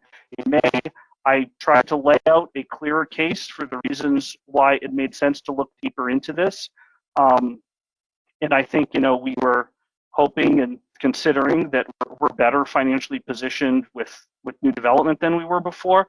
But at the same time, you know, as I look at the balance of this, as an affordable housing development, its cost per unit could be expensive. As an open space project, it's not cheap land, but again, it is a historic site that has some important characteristics to it. So I guess to some extent, this is a very long-winded way of saying I've struggled myself with that question. So, you know, we see value in this, but we have other things we're working on. If it works, it works, and if it, you know, if there's a better opportunity that comes along, we'd be presenting that to you as well. I guess that's the most at this point. All right, Councilor Strezzo. Thank you, Mr. President. I am ready to vote on this and make a motion to vote on this if and when my colleagues are ready to finish the discussion. Okay, is your motion to approve or reject? Approve. Okay. Councilor Strezzo has made a motion to approve. Any discussion on the item? Let's see, Councilor Scott and Councilor White. I'll yield to Councilor White first. Councilor White. Thank you, Mr. President. You know, I struggled with this, but it was really the amount that's being requested. For $5 million, we could spend that and create a lot more of affordable housing. The building, it's my recollection, if I'm incorrect, I would ask Mr. Prowakis to correct me. The building itself, the structure itself is historical, so the structure is not going to be demolished. Is that correct, through the President? Yes, through you, Mr. President. The structure would not be demolished. The development proposal on this site maintains and restores the structure and then builds 2 buildings on each side of it. That is what the proposed development would do. Okay, and so we would be spending the $5 million for how many affordable units, George? Would it be the 3? So our assumption is that if we were to take the building, we would renovate the structure. It does need a renovation. We would renovate the structure as 3 permanently affordable units. And then the remaining land could either be more affordable units or publicly accessible open space. Right, and then the question would be, if you tried to get more affordable units, then it would require a special permit, and the question would be whether the neighborhood would be in favor of that, given the fact that they didn't want additional units built on the first place. So what's the square footage, roughly, of the acreage? Because how much, I mean, for $5 million, we're paying, you know, a substantial sum of money to have 3 affordable units, and then whatever the square footage is of open space. It's through the President is 0.57 acres, a little over half an acre. Okay, so I mean that's very expensive. So I think the thought that was at least in members of the Finance Committee, and the reason why, you know, the thing it wasn't moved out with any favorable motion, was because of all of these costs and the opportunities that $5 million could be put to in other areas. So at least those are the thoughts, and now I'll yield back to the chair of the committee. Okay, I think I have Councilor Strezzo has a comment on that point, and then I have Councilor Rossetti and Councilor Scott. Thank you, Mr. President. On Councilor, through you to Councilor White, on your point, Councilor White, affordable housing in general is extraordinarily expensive to put in, and I will be supporting this to move it forward, because we need more affordable housing, and we can't foresee what the future down the line 2 years from now, 3, 4, 5, or what the neighborhood will or will not be open to. I think that this is a very important piece of land that's very historic, and I support it, and I'm ready to move on. I don't even know if we can include possibly the Somerville Community Land Trust in future talks with this. There's a lot we can do, and I'm optimistic about it. Thank you. Councilor Rossetti and Councilor Barr.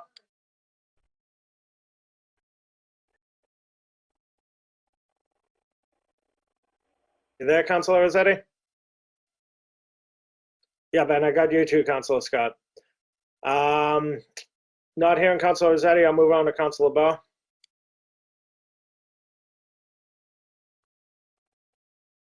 Thank you, Mr. President. Can you hear me okay? We can hear you. Wonderful. Yeah, no, just want to echo what Encyclopedia White said, because we had a meeting about this, you know, in April and May, and when it was brought forward to us recently, it did not appear as if anything had changed. So it was the same stuff, the same conversation, the same concerns about high cost and minor importance, you know. So yeah, just wanted to, you know, rehash that. Thank you. All right, Councilor Scott.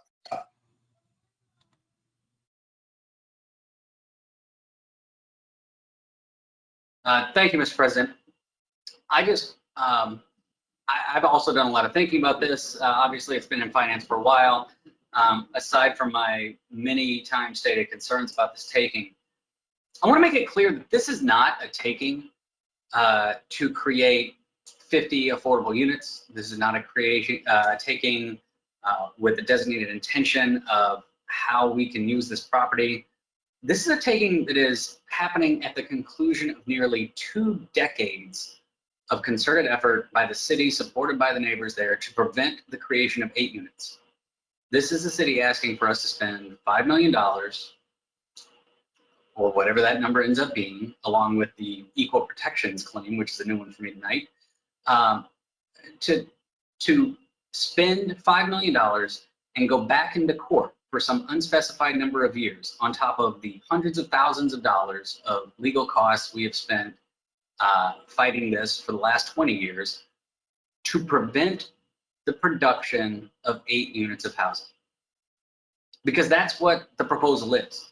That's what the proposal was 20 years ago, and that's what the courts have remanded back to the city to say, stop it, cut it out, and just let the person build 8 housing units. So when I look at creating housing, absolutely. And, you know, I don't think the YIMBYs in this town have endorsed me, but ultimately, I cannot see this $5 million to prevent the production of 8 units of housing as the highest and best use of our time or eminent domain powers. So I will be voting against any approval of this, and would be prepared to issue a motion to deny this request, although I understand the motion for approval is on the table. I just wanted to make it very clear how my thinking eventually boiled down on this thing. I have utter respect to the people on the Hill who have had opinions about this over the years, and understand those opinions can change. But as it stands right now, I don't believe it's the best use of our funds to devote more legal effort and city dollars towards preventing the construction of 8 housing units on this lot. Thank you. All right, Councilor Rossetti, are you there? Yes, sir. Can you hear me this time? Hear you. Wonderful. Sorry, I don't know. I tried the phone. So we've been meeting and talking about this item for quite a long time. And I'm going to stick with my gut, as I was saying in previous meetings months ago. No for this one on me. I went back and forth. I listened to the administration multiple times. I listened to my colleagues. Great questioning when we were in committee with this item. We just heard at the start of our meeting this evening the ARPA funds and the good things that will hopefully come out of it to assist with housing stability.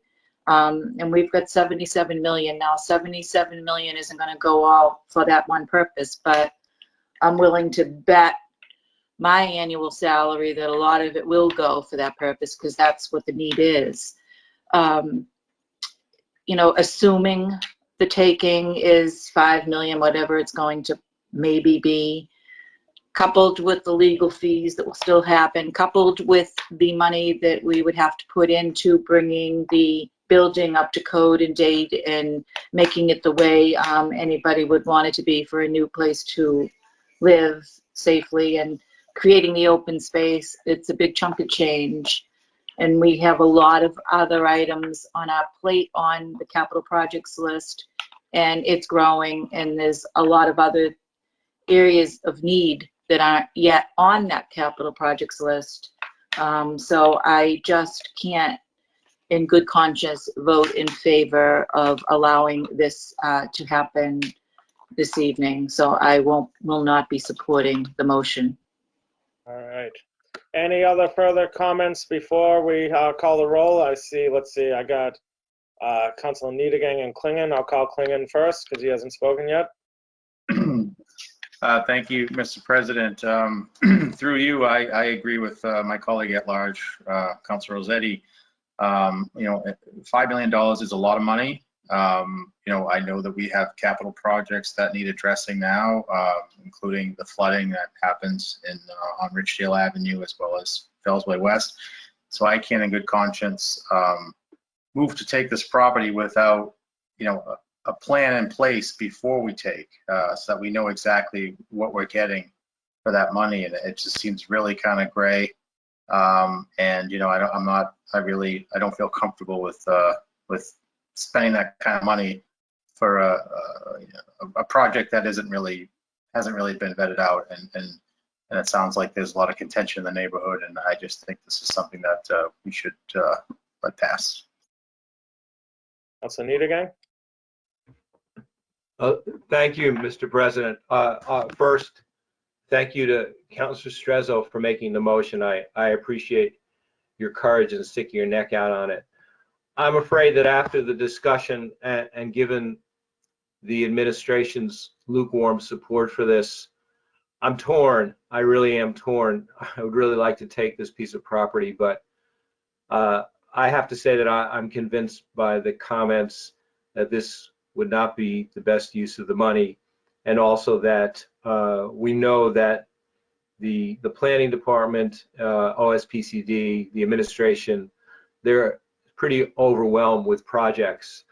And I would add this if this was a burning desire on the part of the administration, but given how much is going on, given the price tag, given the kind of tepid endorsement for it, I'm not comfortable taking the plunge. So regretfully, I'm gonna be voting no.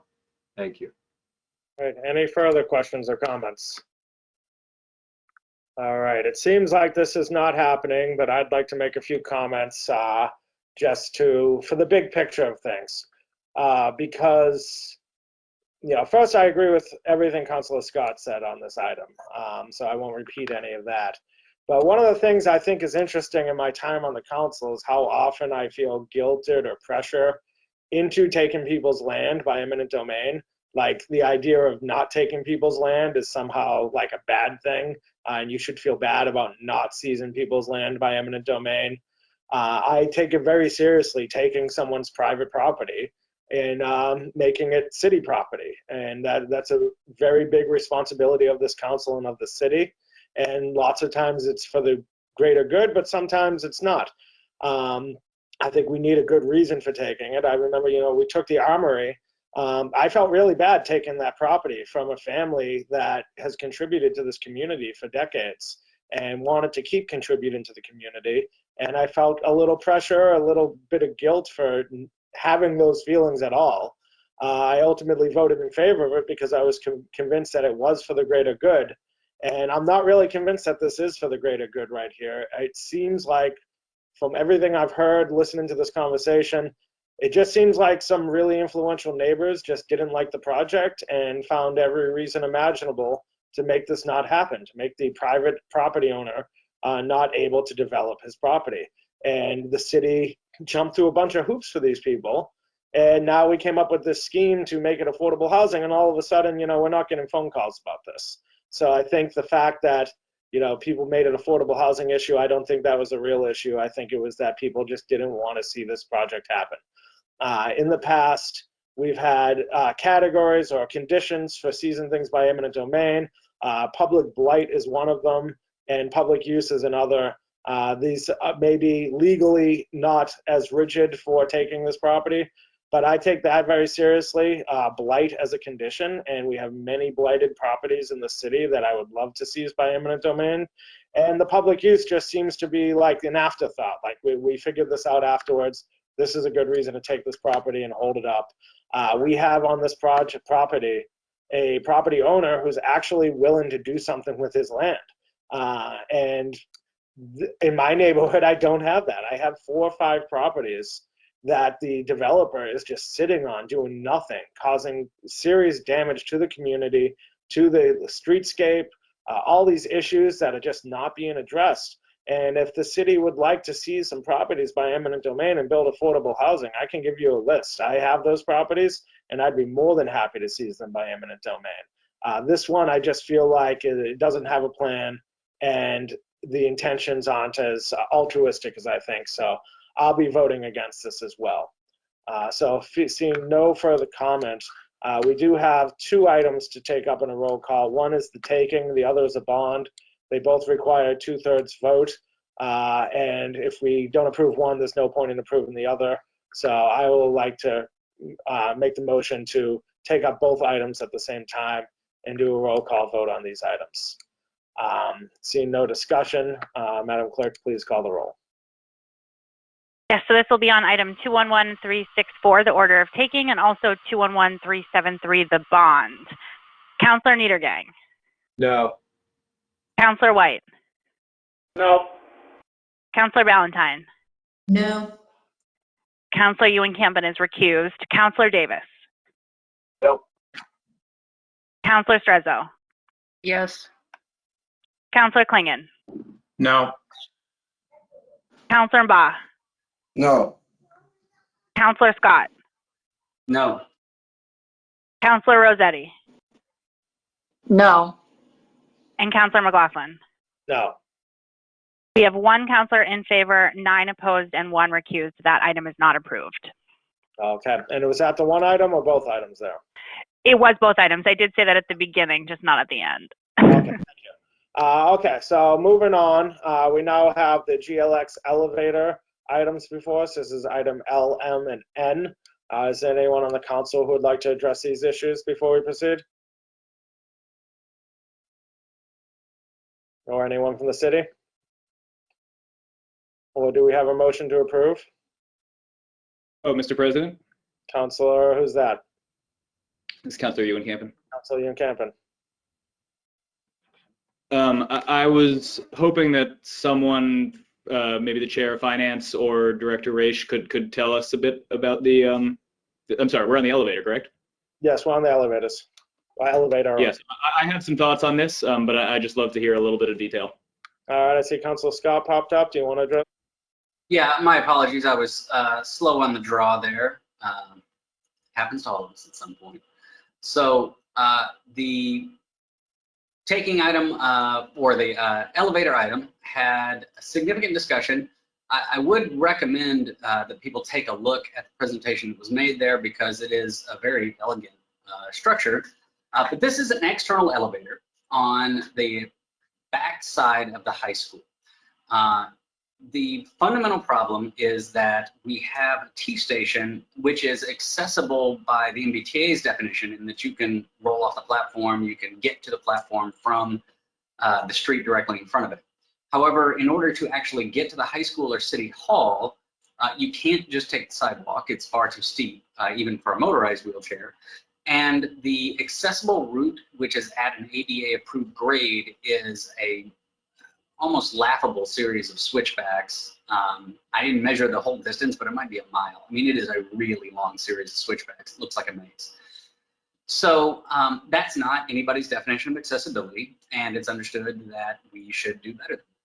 So this was the proposal for solving it, was to build an elevator which stands freely at the base of the hill at the station and brings people up to the level only of the playing field, which is proposed to be significantly below the level of City Hall.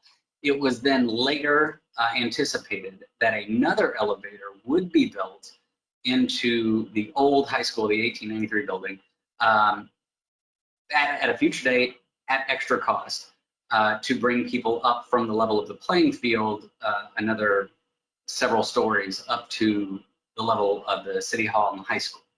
Anyway, that would be a future project. This only gets people half the way. It's about a 3-story elevator. The total cost for this is about $10 million, the sum of all the appropriations that are coming in here. There is the bulk of it is coming, being requested to come from our stabilization fund on the GLX.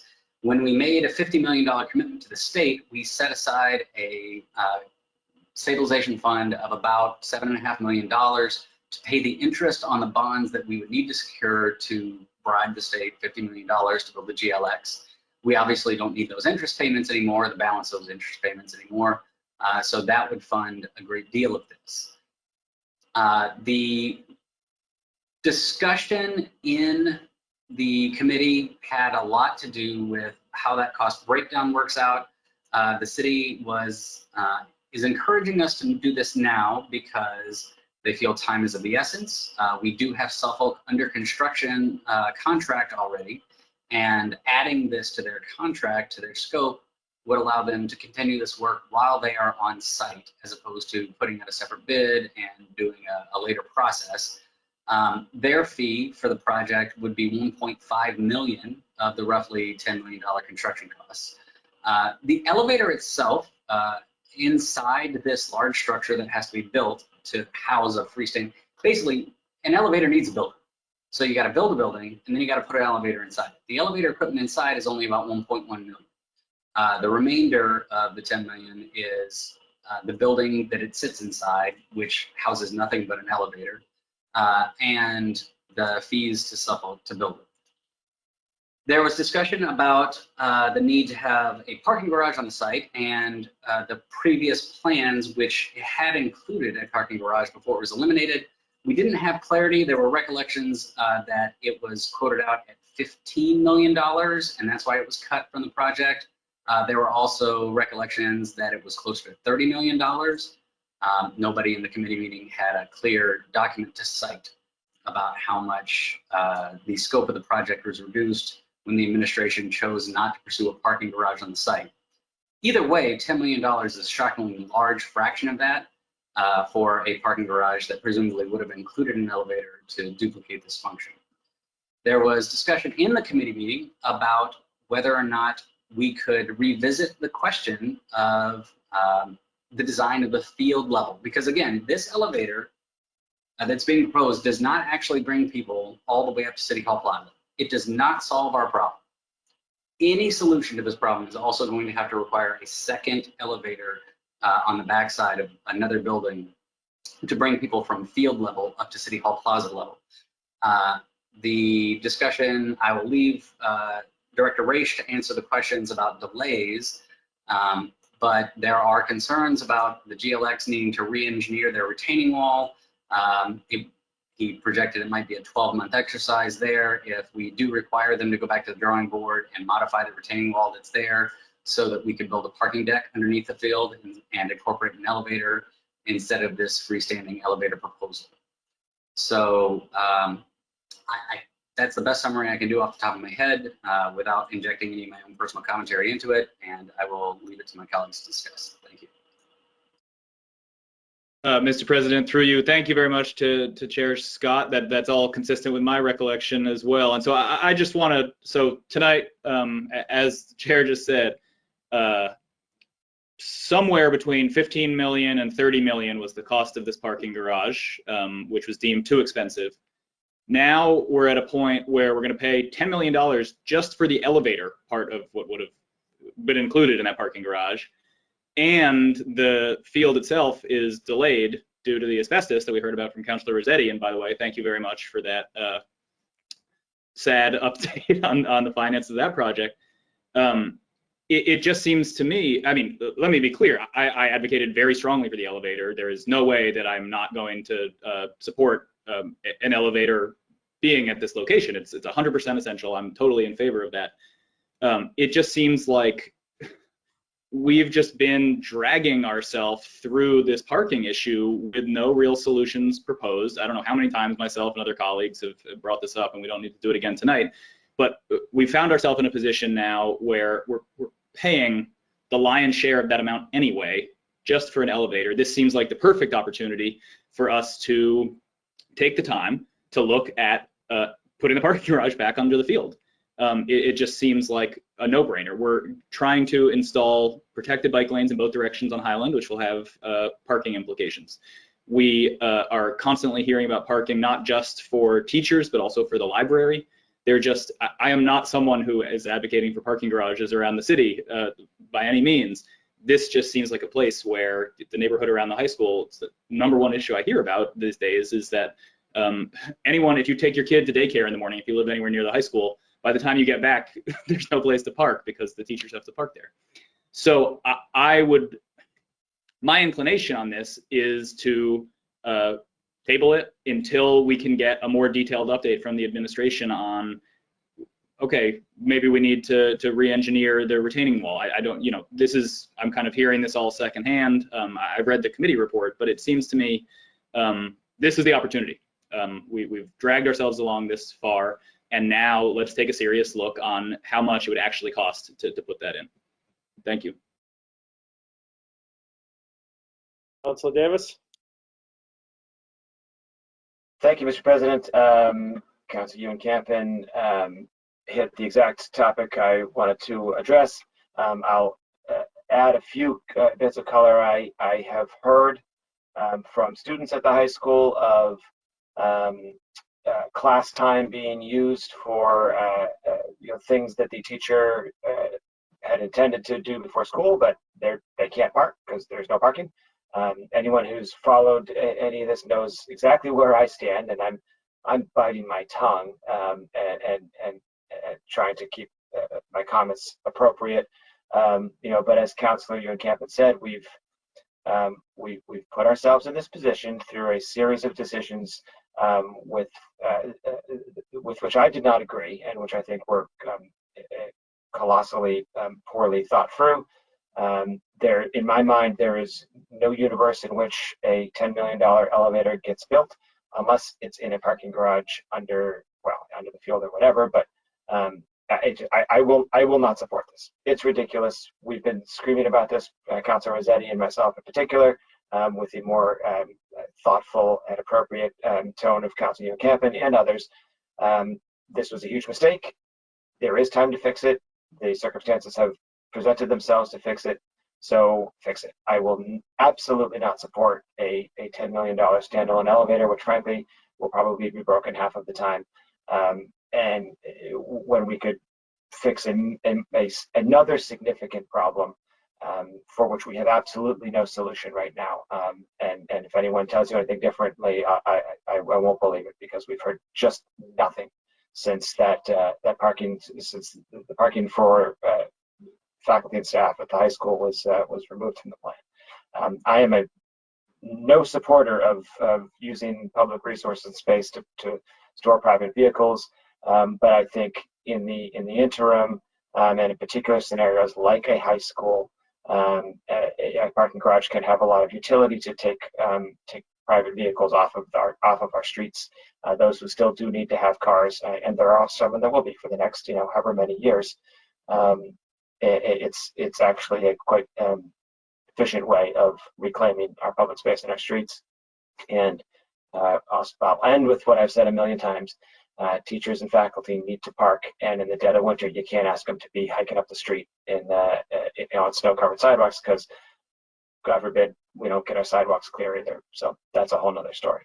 So I'm a no vote on this until it goes inside of a parking garage. All right, Councilor Klingon, I'm sorry I skipped over you, and then Councilor Rossetti. Thank you, Mr. President. So the frustrating part of this for me is, I have some residents in the Gilman Square area that, while the GLX was happening, were, saying that, perhaps there's an opportunity to put, make the footings right and this and that, knowing that we need this elevator. And by the way, nobody wants to see an elevator more than I do in this area, but this is not the way it's going to be done, as far as I'm concerned. I've been saying it over and over again. This is going to be like the hub of the city in terms of city government. If we use the 1895 building for all the city offices, we have the main branch library, all this stuff, and we have literally no way to get from the station all the way up to City Hall Plaza. And not only am I concerned about spending this money on a half an elevator, but quite frankly, we have this Homan site, and we have this other leverage.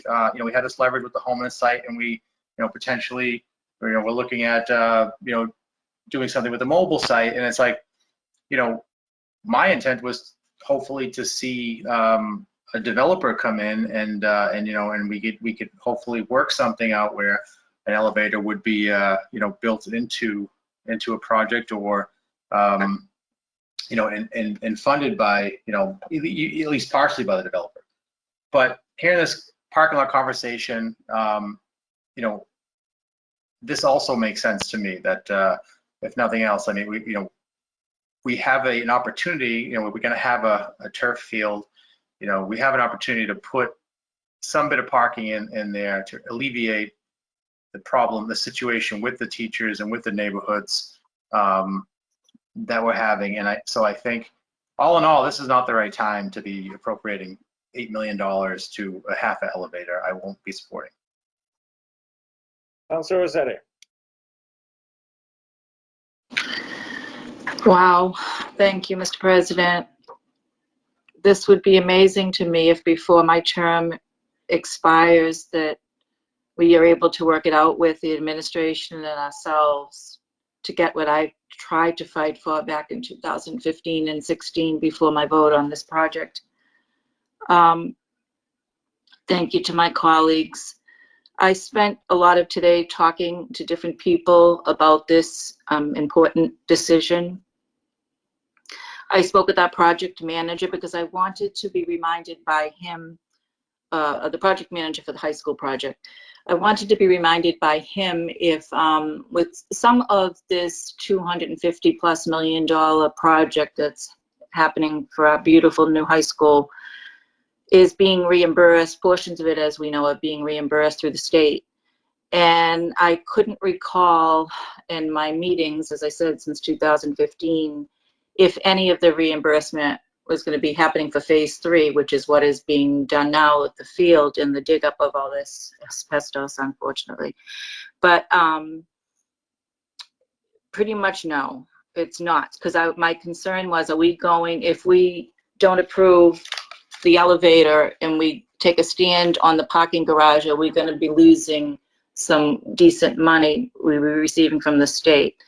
And there might be a little bit, it's a tricky formula that the project manager and the state work out as the project is near completion, but the field site has a cap of 8%, and if we're not already at that cap, he's pretty certain we're close to it. So back in 2016, it was a rough estimate that building the parking garage would be $15 million, which was a very rough estimate. But that did not include the design fees, which at that time was potentially to go up to 19.5, 20 million. And then I also spoke with Director Rich Raish today too about this, because he of course is representing the administration and the need for this elevator, and we all of us, I think I can say, ADA accessibility, of course. My thought and concern was, how can we put this money into this needed elevator now at what, 8 or 9? We already gave them over $1 million for the plan, for the design plan. So it's going to be over 9, maybe 10 million when the elevator, if as is before us now, is completed. But then I said, it's going to be more if it's going into land that has contamination, and once that starts being dug. And I know Director Raish is here. I don't know if we want to allow him to address this as well, but he said to me that this elevator that's before us is not going to be near where the dirt is being dug up for the field. It's going to be on the other side of the high school. Honestly, my gut is telling me we discovered contaminant soils in the early phases of the project of the high school also, so I'm not convinced that we're not going to discover more when they dig to do this elevator. But everybody knows what I feel about parking. My heart aches for all the neighbors in the area who can't go out food shopping because they're afraid they'll lose their spot, or can't have the visiting nurses come to visit them because they just having difficulty getting near their houses. Never mind when our high school has evening programs for the arts, for sporting events. It's kind of embarrassing when you talk to surrounding towns that want to come and cheer their child on for a sporting event, and they're afraid they're going to get a ticket because they can't park in the high school to watch their children play Somerville High School's athletes. So yeah, I definitely want to go back to looking at the potential to do the parking garage.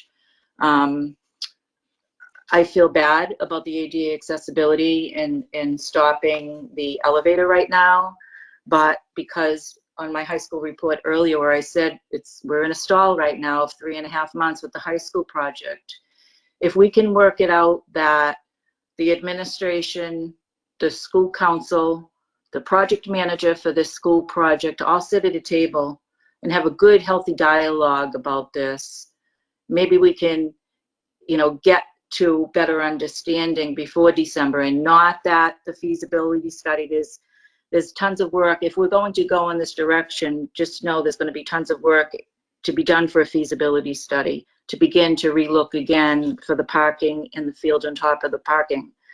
I'm all for trying to have that discussion. So I appreciate my colleagues being supportive of that, and that parking should have always been part of this project. And that's why I continue to vote no on the Central Hill Campus Plan. So I would ask, Mr. President, that we respect Director Raish and just allow him to speak to us tonight, but I feel very strongly about the need for parking as well. But if allowed, I'd like to let the director at least speak to us. All right, Councilor Rossetti would like to sponsor Rich to speak, sorry. Seeing no objection, Rich, you have the floor. Oh my God, Rich, where's your beard? In the hair too. Thank you, Councilor Rossetti. Thank you, President McLaughlin. Ms. Wells, if you can let me share my screens, I actually have a couple of illustrations that I think would be helpful to around this discussion. Oop. Of course, all the screens. I apologize.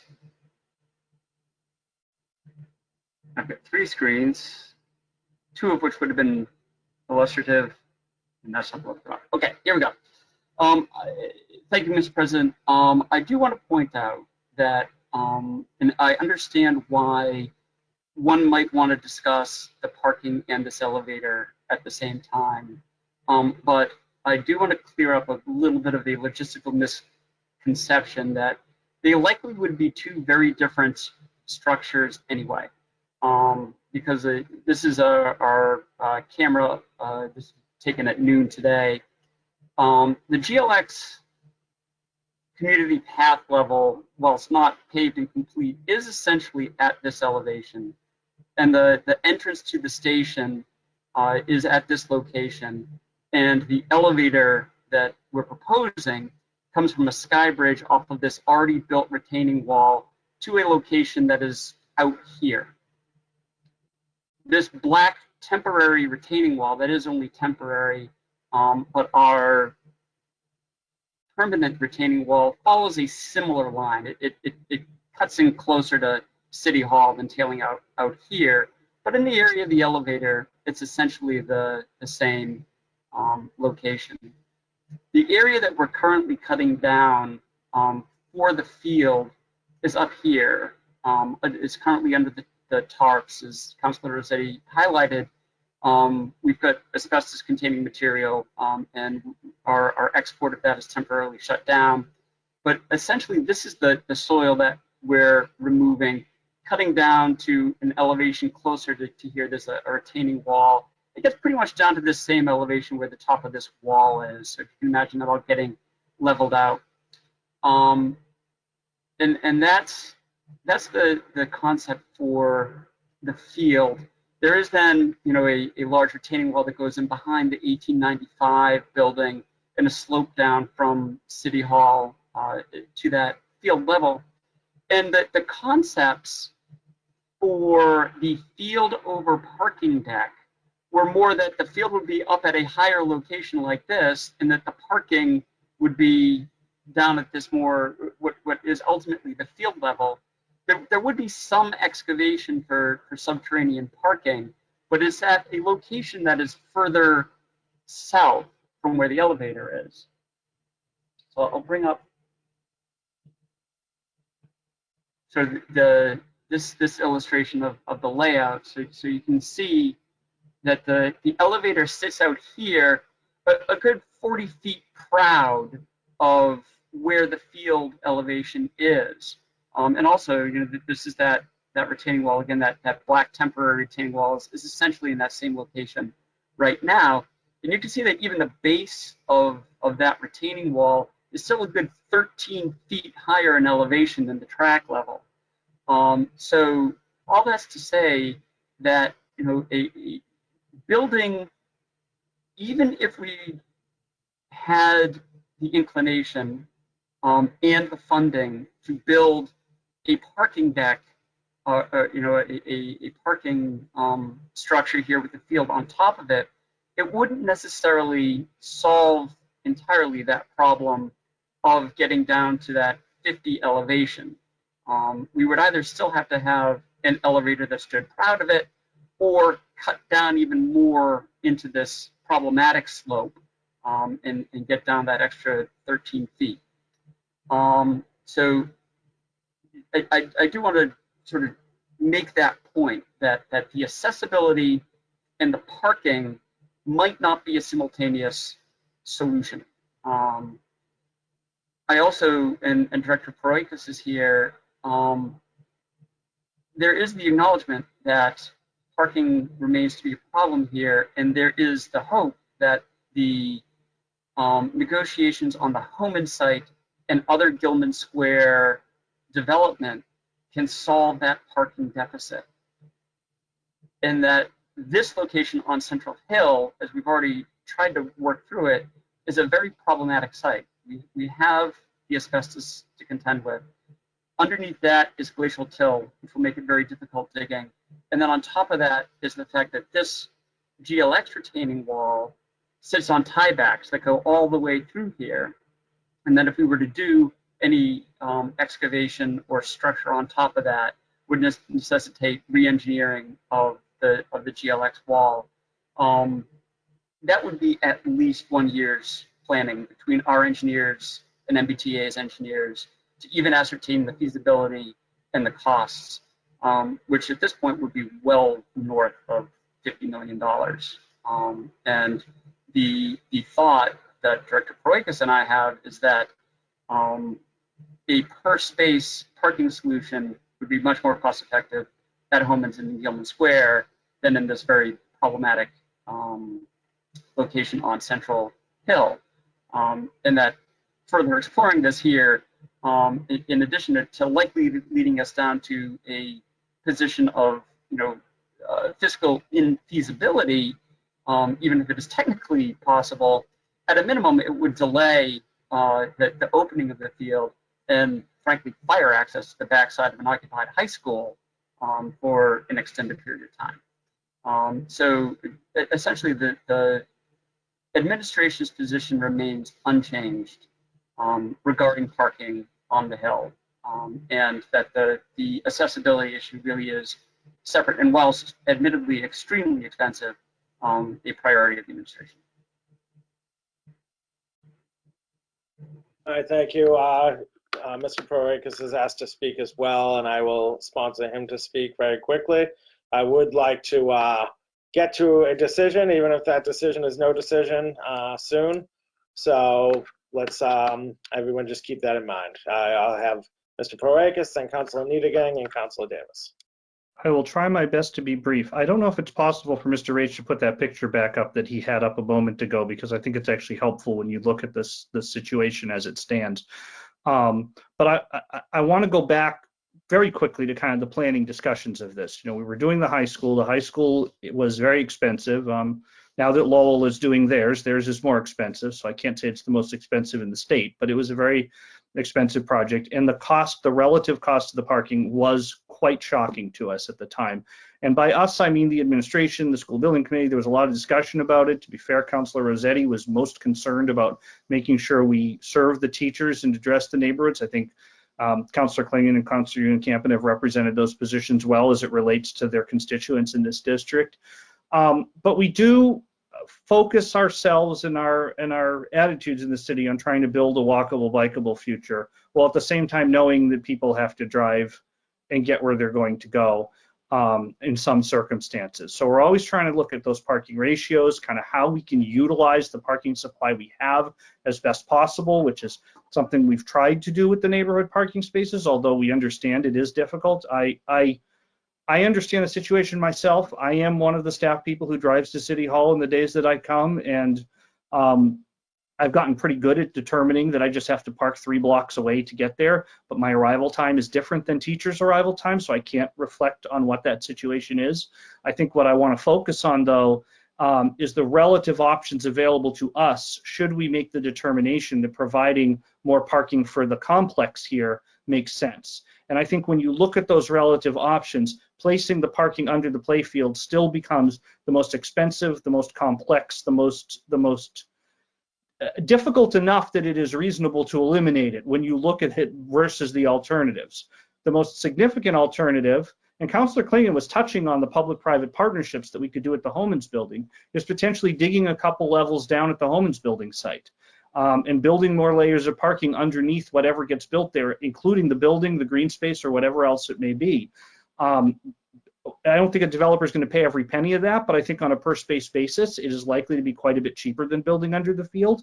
I think once you build under there, the other major thing we want to ask to work with the Homans building developer is a link that comes from the Green Line platform across the tracks to the core of Gilman Square, reconnecting Gilman Square Station to Gilman Square itself, which is something that was in our original planning documents and is a key planning element of what we're trying to accomplish here.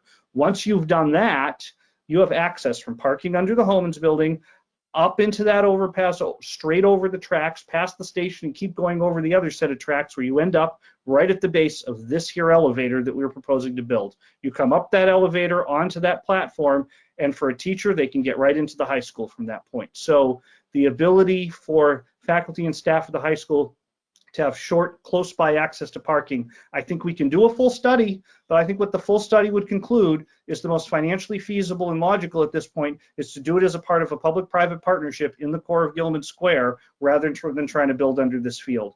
And this elevator, though, still becomes a key part of that strategy. And if we go through that whole process and don't propose this elevator now, we'll probably be back proposing that elevator then. And much like I think the parking under the field is probably going to be outrageously more expensive if we do it now, the elevator will likely be even more expensive if we come back then. That's all I have to say on this. Thanks. All right, I got a queue now. So I got Councilor Needigang, Davis, Ewan-Campen, and Klingon. Thank you, Mr. President. I'm sure we could talk about parking at the high school and on Central Hill all night.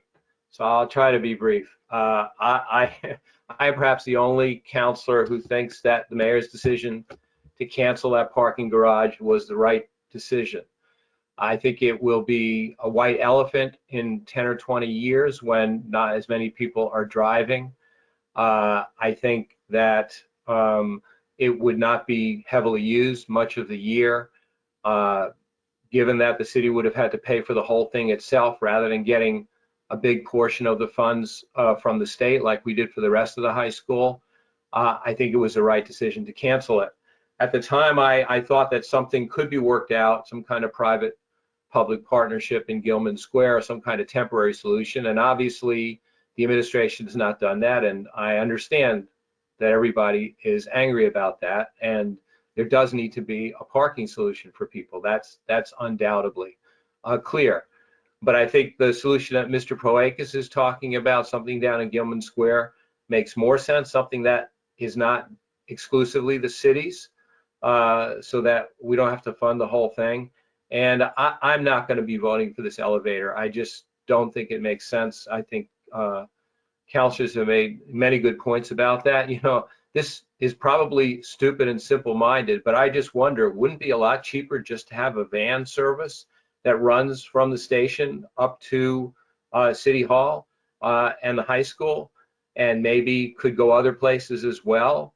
You know, 3% of 10 million, if we were to borrow the $10 million, which we're not, the money is in a stabilization fund, but if we were, and that is the alternative cost, we're borrowing lots of money. So if we borrow $10 million, I think the 3% a year on that would be $300,000. For $300,000, you know, probably for 1/3 of that, you could fund a van service that could ferry people up. Now, maybe that's a very ignorant idea. I don't know, but the $10 million elevator just, to me, does not make sense. Thank you. All right, we got Councilor Davis. Thank you, Mr. President. I'll just be brief. I appreciate Director Raish's explanation and Director Proakis, you know, talking about other options. We've heard about, you know, oh, we got this option, there's this possibility, and we're now at the point where kids' education is being impacted. I would suspect that the folks who are trying to, hiring in the teaching businesses, in the school administration business is not easy. And I have to believe firmly that this is impacting the school administration's ability to hire folks. It certainly is a factor.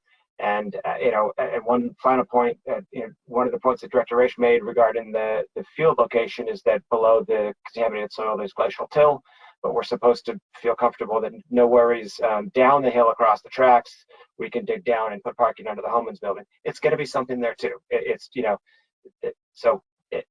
No elevator until there's a parking plan. No, or at least no elevator vote for me until there's a parking plan. Councilor Camben. Thank you, Mr. President, and through you, thank you to Director Raish and Director Proakis. I similarly, I'm at a point where it's kind of difficult to describe the amount of pressure that I receive from my constituents and from the teachers and from library patrons. I don't want to imply that there is no universe under which I would support this elevator, because I advocated specifically for this elevator, though I did not expect it would cost $10 million. The issue is that I can't at this point make a decision that will lock in the configuration that's on the screen now to the exclusion of whatever might be the most feasible engineering solution for parking.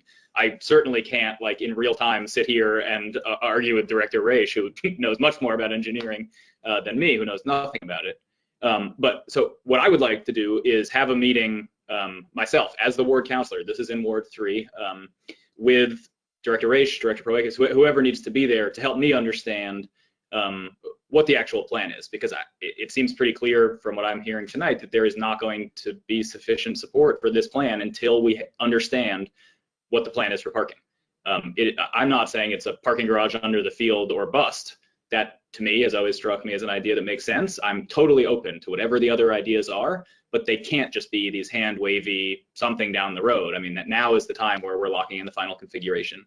So I would move that we send this back to committee, or lay it on the table if folks prefer, and give at least me as the ward counselor an opportunity to have a more extensive conversation with Director Raish so I can understand kind of what the actual options are on the table. I also just note that we had a parking working group to talk about these issues that we basically haven't met since the pandemic started.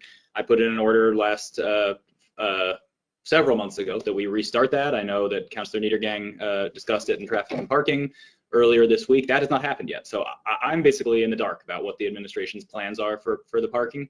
And I certainly can't take a vote before I've had kind of a lot more clarity on where we are in that process.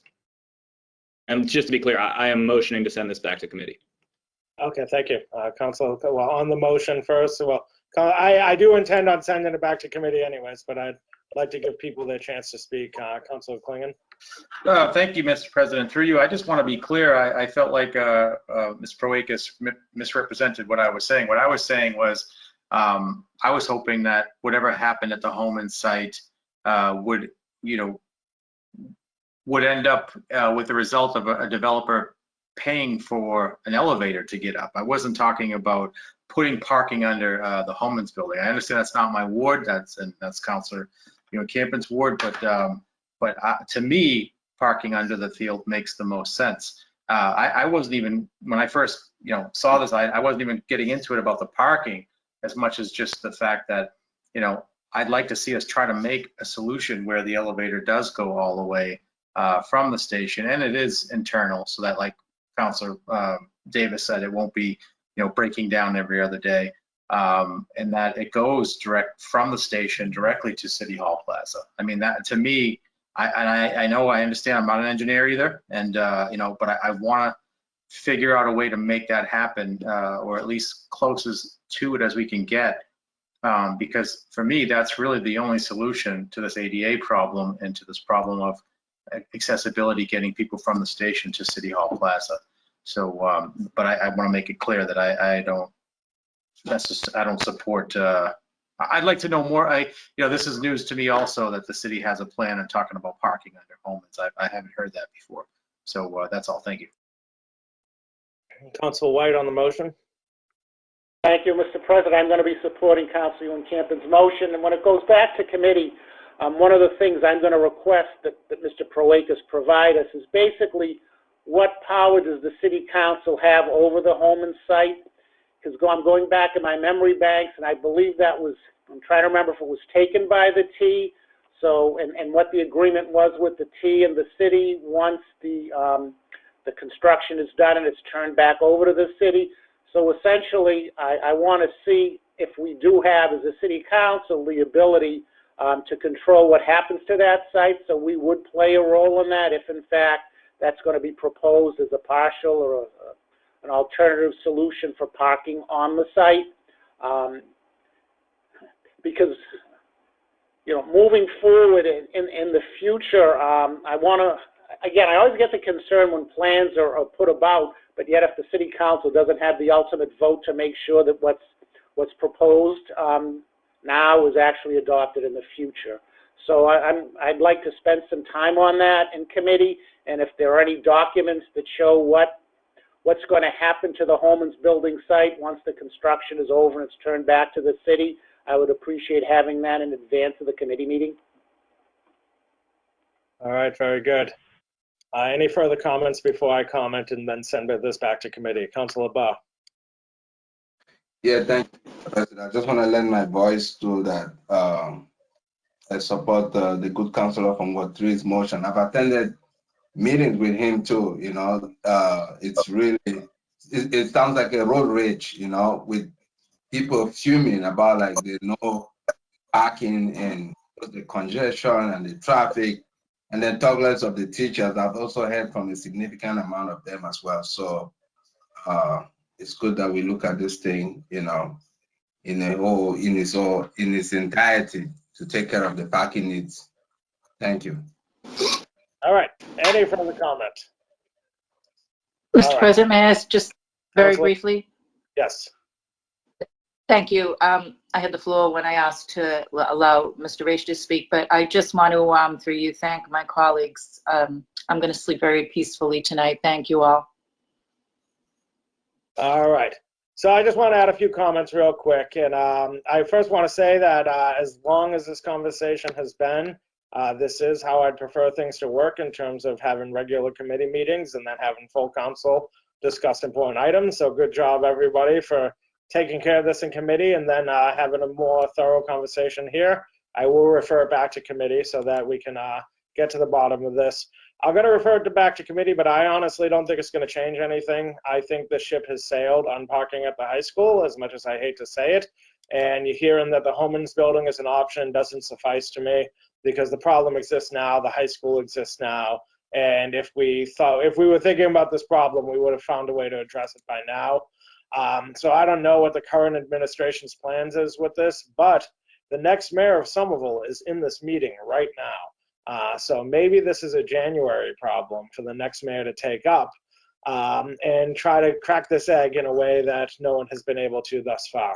That said, if we did vote on this tonight, I would be voting in favor because I don't think denying an elevator is going to get us parking. And this the proposal Council Niedergang made about vans that would not meet ADA requirements.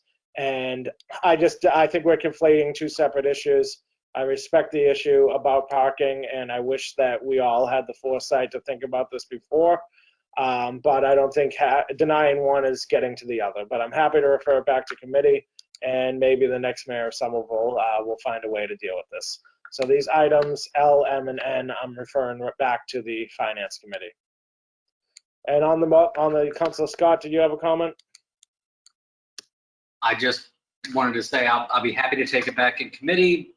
Understand your viewpoint there. I look forward to hearing back from the ward councilor and the city staff before we take it up for further discussion, just because I think that'll be more substantive. And I just want to make it perfectly clear that every comment on this from the city council has been in support of providing full ADA accessibility to both the playing field level and the City Hall concourse. So our goals are in alignment, and it's simply a matter of policy that this one funding request that requires a 2/3 vote appears to be forcing a larger conversation. I agree with you. It's probably a question for the next mayor, but I will happily take it back in a committee, sir. Thank you. All right. I do want to move it back to committee, but Mr. Raish has a very urgent comment. I don't want to deny him. Rich, if you can be very quick. Yeah, I do want to stress that if this goes back to committee, we do have to resolve these issues and bring this item back to the full council for a vote expeditiously. Right now, the subcontractors are holding their prices. We are already beyond the window for them to hold their prices. I can maybe put them off for another 2 weeks without having to renegotiate this price again. At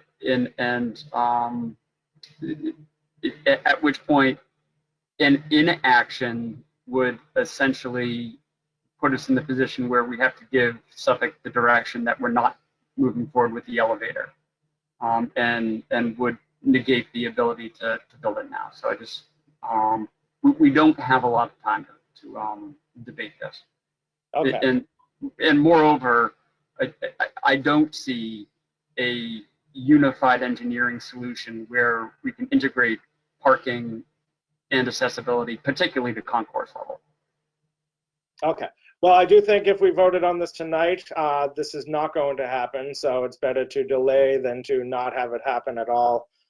Councilor Ewan Cameron, final comment, and I am referring these all back to committee.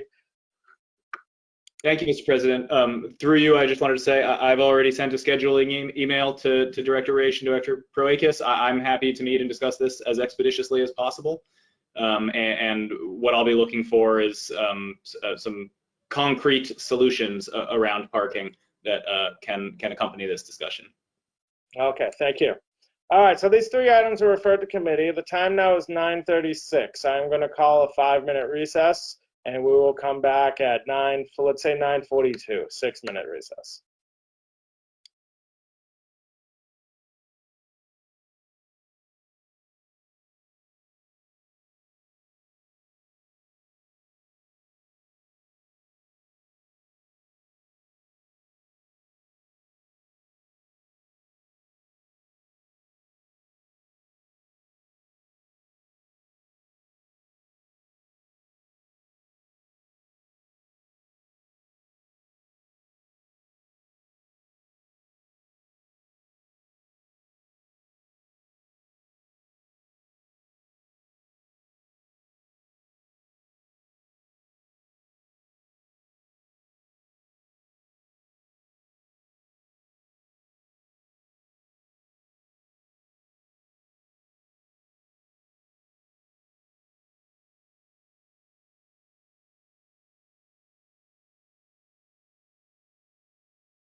All right, I'm now calling this meeting back to order.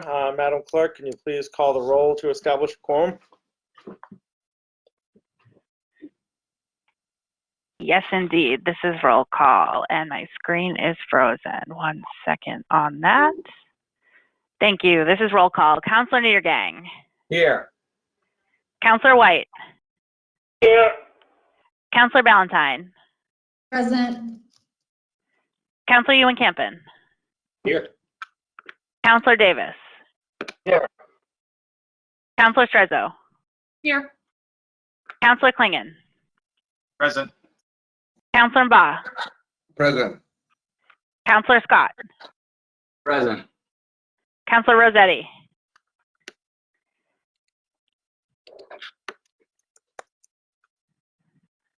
Counselor Rossetti. Present. And Counselor McLaughlin. Yeah. All counselors are present. We have a quorum. All right. I guess we're back to the regular order of business, Madam Clerk. That's correct. The regular order of business returns us to item number 4, a resolution by Counselor Strezzo calling on Congress to affirm reproductive freedom and pass the Women's Health Protection Act. Councilor Strezzo. Thank you, Mr. President. So I submitted this and I am asking for my colleagues' support on this. I'm just going to talk briefly about the submitting of this. You can read it, but as we know in Texas, SB 8 is destructive and damaging to many people's lives. And this Women's Health Protection Act is about, to which this resolution is supporting, was put in by our own Congresswoman Ayanna Pressley. And I'm just going to give some brief information, details about this, because although in Massachusetts, we have the Roe Act, which supports a pregnant person's ability to choose what they do with their bodies, no one is safe. And just some quick, and abortion is healthcare. It's just that simple. And there are some gross inequities that if we don't address and really say that this involves all of us as a community, everyone is affected. And so I'll just talk quickly about some abortion restrictions and the class barriers that, quite frankly, are involved in this. The people hurt most by abortion restrictions are those thought to already face barriers to accessing health care, including women, Black, Indigenous, and peoples of color, those working to make ends meet, members of the LGBTQIA+ community, immigrants, young people, those living in rural communities, and people with disabilities. All this is, by the way, by the Pro-Choice Caucus.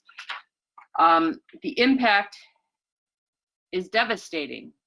Abortion restriction. Today, nearly 90% of American counties are without a single abortion provider, and 27 cities have become, this is in the United States, have become abortion deserts because people who live there must travel 100+ miles or more to reach a provider. Policies like and laws like WIPA will help protect women and pregnant people against these vicious attacks against healthcare, against their healthcare, and that is why we need Women's Health Protection Act. We need a legislative safeguard to protect against the barrage of these state-based attacks and to provide a bulwark against any Supreme Court action to strike down or erode the protections established by Roe versus Wade. And colleagues, thank you for your indulgence on this. I'm just going to read a couple more points because I have sat patiently for hours to talk about how vitally important this is nationally. And I really appreciate your help. First off, 1 in 4 women will have an abortion in her lifetime. Research shows that being denied an abortion has serious consequences for a woman's health, well-being, and financial security. Women denied abortion care women denied abortion care are at increased risk of experiencing intimate partner violence, health problems, poverty, and ongoing financial distress, including rising debt and eviction proceedings. States with the, states with the most restrictive abortion laws tend to have some of the highest infant mortality rates in the country. And that's all I will say on that. Thank you very much. All right, I see. I'm going to say most of the council would like to sign on to this. I'd like to sign on as well. So let's make this from the entire council. And Councilor Ewan-Campen, you had a comment? Thank you, Mr. President. Through you, I wanted to thank Councilor Strezzo for bringing this. And, you know, on a certain level, I got to say, it feels puny to sit here as a city councilor in Somerville and say, you know, how enraged and apoplectic we are about what Texas has done.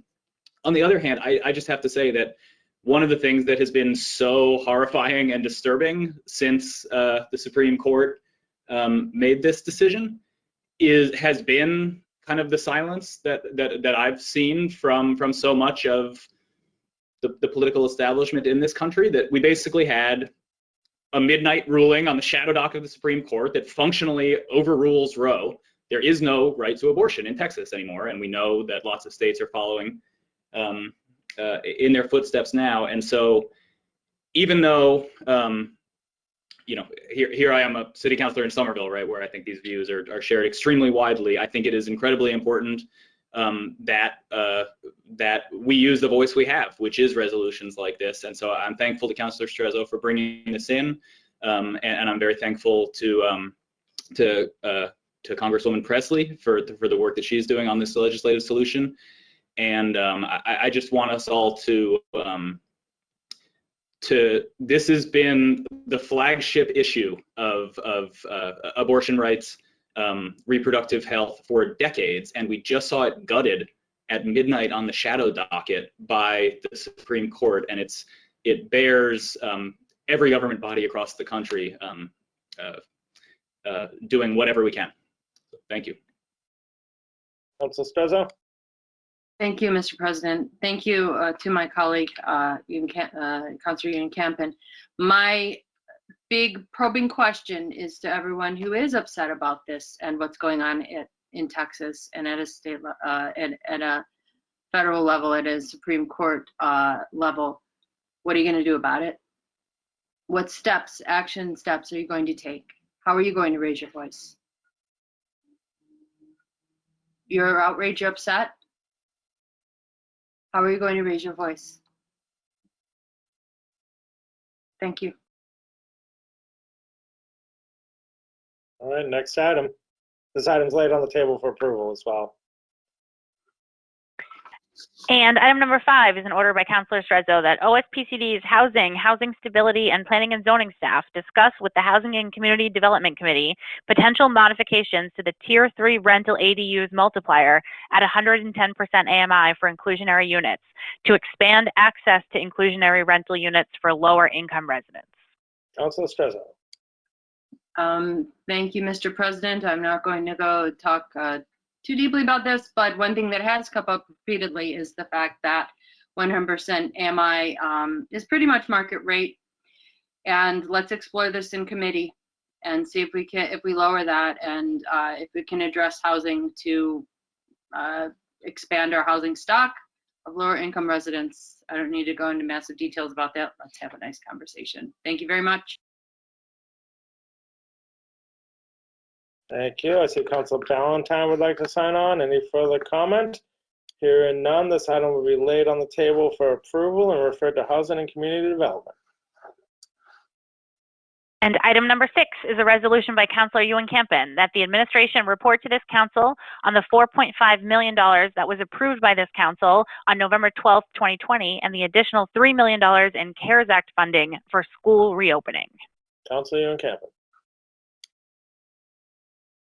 Mr. President. So last November, this council unanimously approved $4.5 million for to aid with school reopening, and that went along at the same time with $3 million from the CARES Act that did not require any council action I was incredibly glad to support that. I know my colleagues felt the same way, that we, as we all said at the time, we will do whatever it takes to get school buildings open in a safe way. And the reason I put this order in is because I'll occasionally get questions from parents about kind of these careful plans that we saw laid out with complex, overlapping, tight timelines.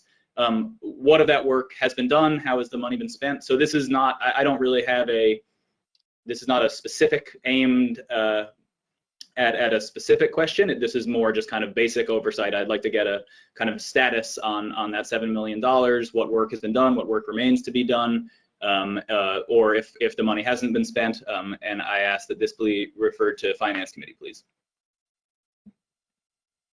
All right, any discussion? Seeing none, this item is laid on the table and referred to the Finance Committee. And Councilor Rossetti, can you take the next item, please? Yes, sir. And I have a new computer running, so hopefully it'll be better. Madam Clerk, next item, please.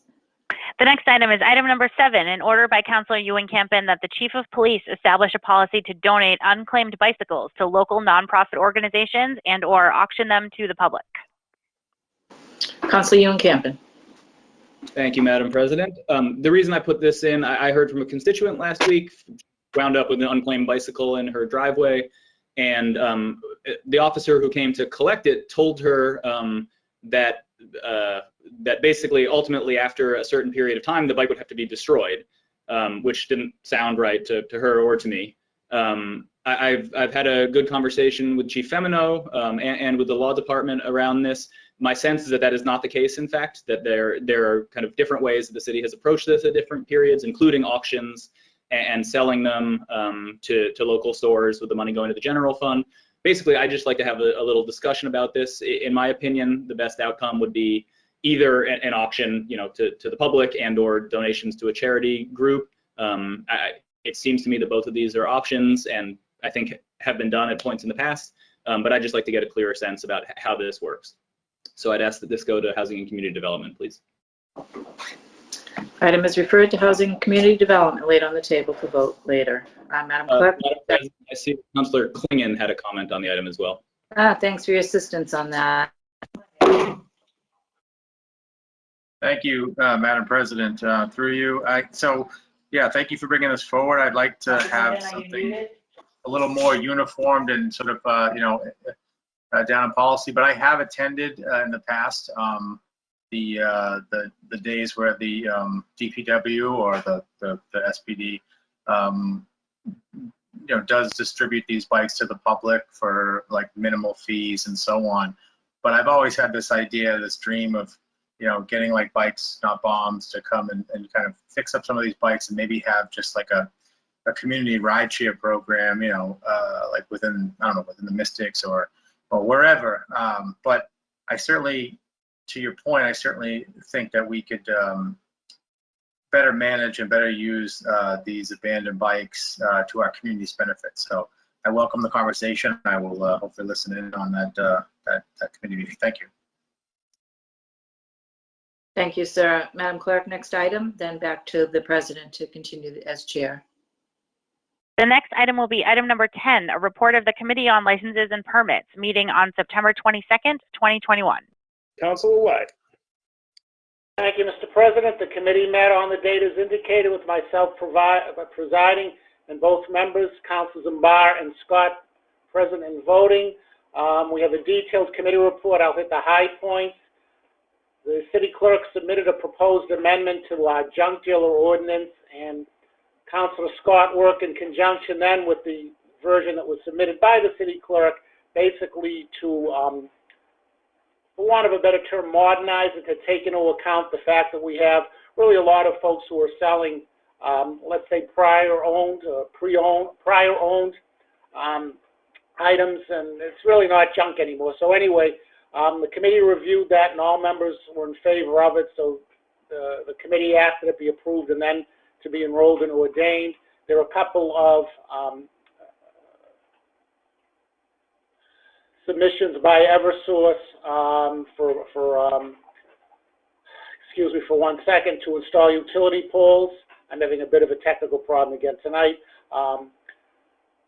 one of the main items that we addressed was the Tufts Rooming House licenses, and we had Director Kress review them, review the protocols that were established. Inspectional Services has reviewed the applications as well. So the committee, excuse me, I'm suffering from a silent migraine right now, and I'm going to ask that the Vice Chair read the remainder of the committee report, if that's okay. That's fine. Is that Councilor Barr? Councilor Barr, you're the Vice Chair of Licenses and Permits? Yes, Mr. President, I was trying to unmute myself here. I have two screens and yeah, so sorry, Councilor White, that you're not feeling well. Let me pull the committee report out. One moment, Mr. President.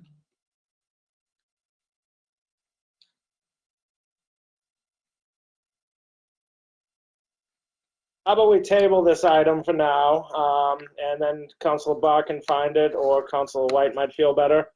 Well, we're going to lay this on the table and come back to it. Next item, please. So the next item will be item number 11, a report of the Committee on Traffic and Parking meeting on September 20th, 2021. Councilor Niedergang. Thank you, Mr. President. As always, the minutes have detailed descriptions of the agenda items that were discussed. I'll just give the highlights given the late hour. Councilor Ballantyne and myself were present. Councilor Klingon had something come up at the last minute, was unable to be there.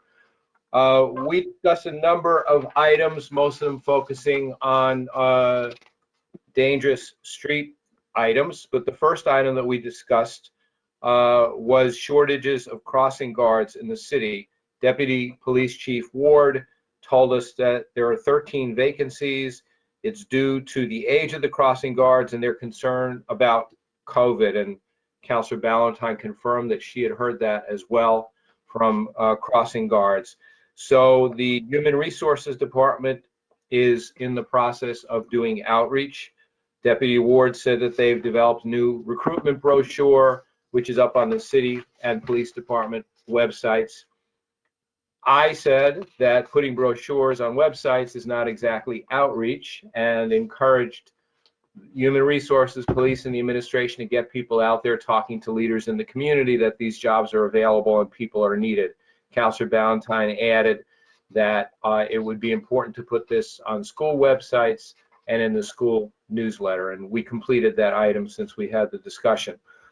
We talked about an item that has been in the committee for at least 4 years, and that is a crossing at Woods Avenue that Councilor Barr and Councilor Ballantyne have both been advocating for. This is by Dilboy Field. Lots of young people cross Alewife Brook Parkway there, a very dangerous road to get across to the stadium. And Mr. Rawson, the Director of Mobility, told us that there is some money secured by the state delegation to design a crosswalk there at Woods Avenue. The contract is not yet in place, that he would talk to the Department of Conservation and Recreation to try to get them moving on that.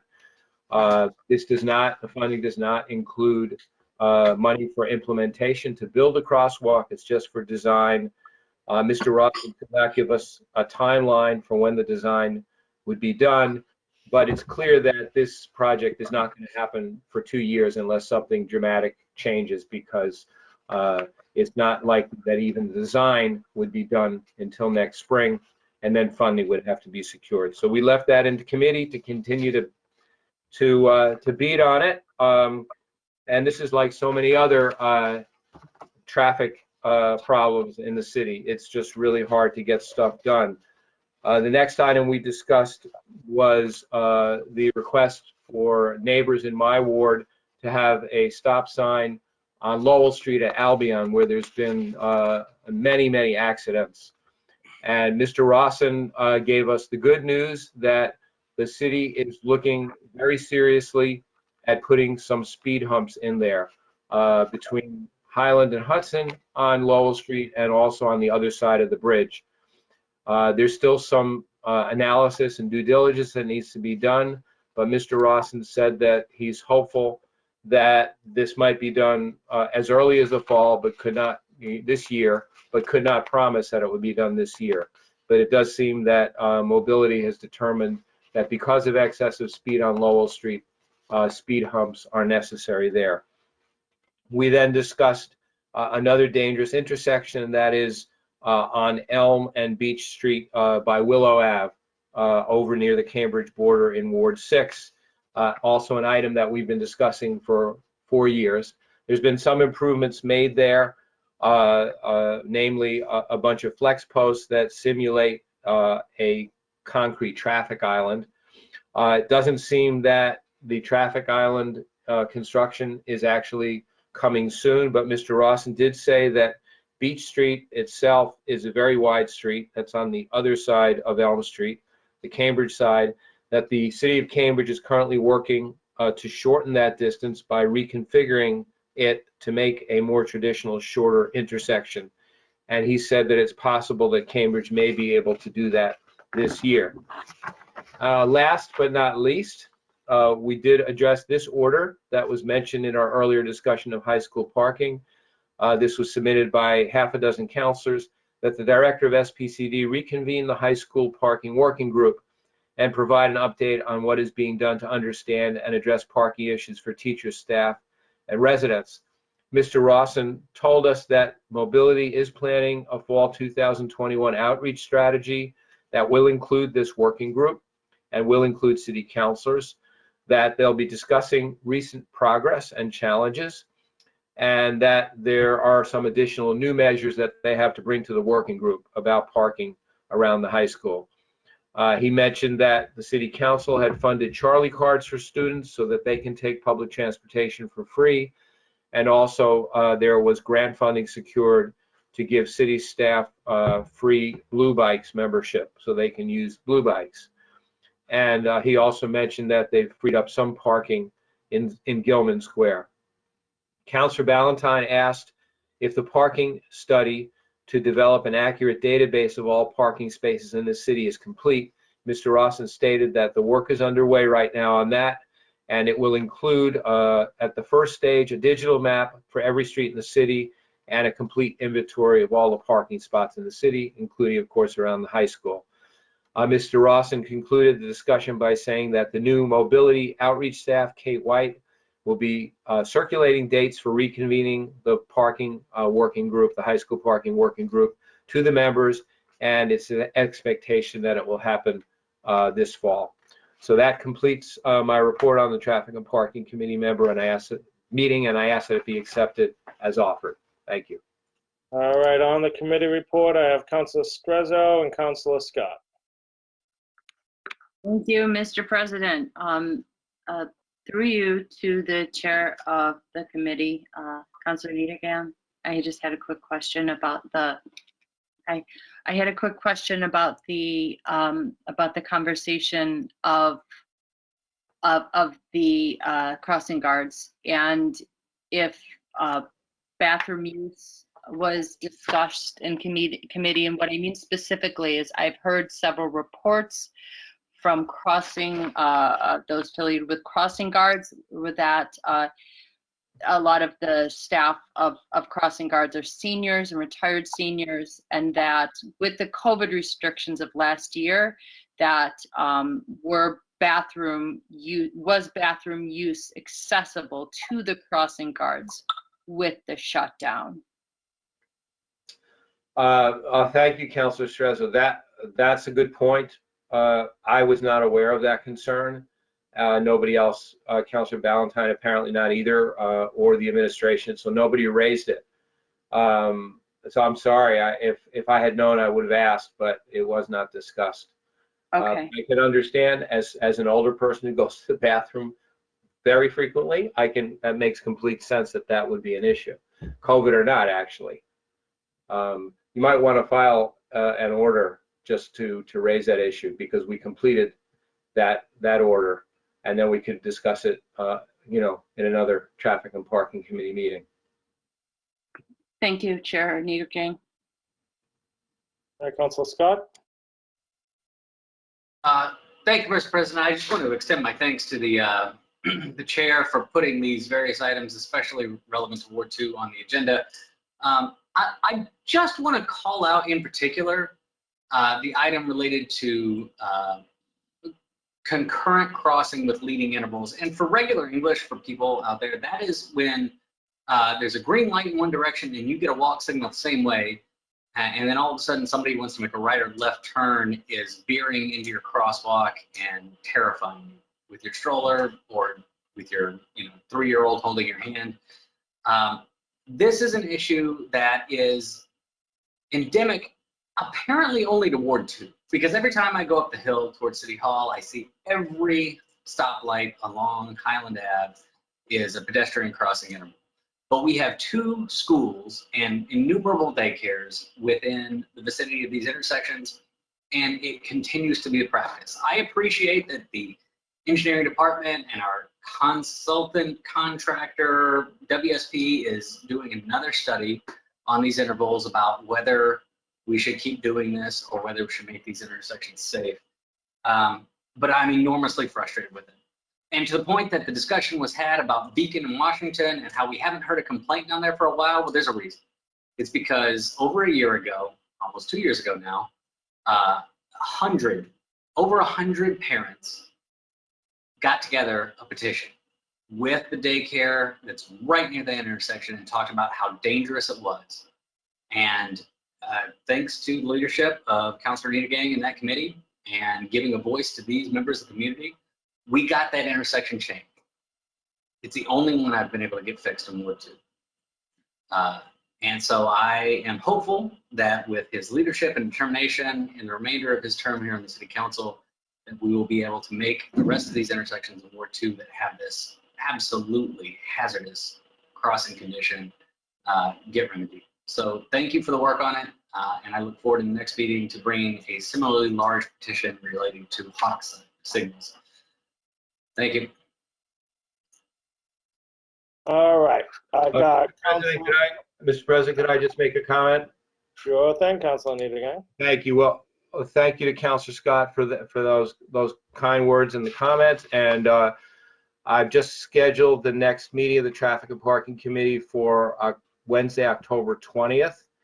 And I'm hoping that, I will put these items on the agenda. We will discuss the concurrent signaling issue again, because it's still in committee, as well as the hawk signals, as well as Webster and Prospect at that meeting if Councilor Scott is able to attend, and also happy to allow members of the community to speak out on these issues. Thank you.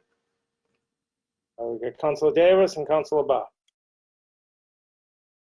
Thank you, Mr. President, and thank you, Councilor Scott. I'll have you know that unfortunately that the award is not the only one that has this problem. There are several places in Davis Square where the good folks a few years back saw their way to aligning, crossing the street with cars trying to turn on it.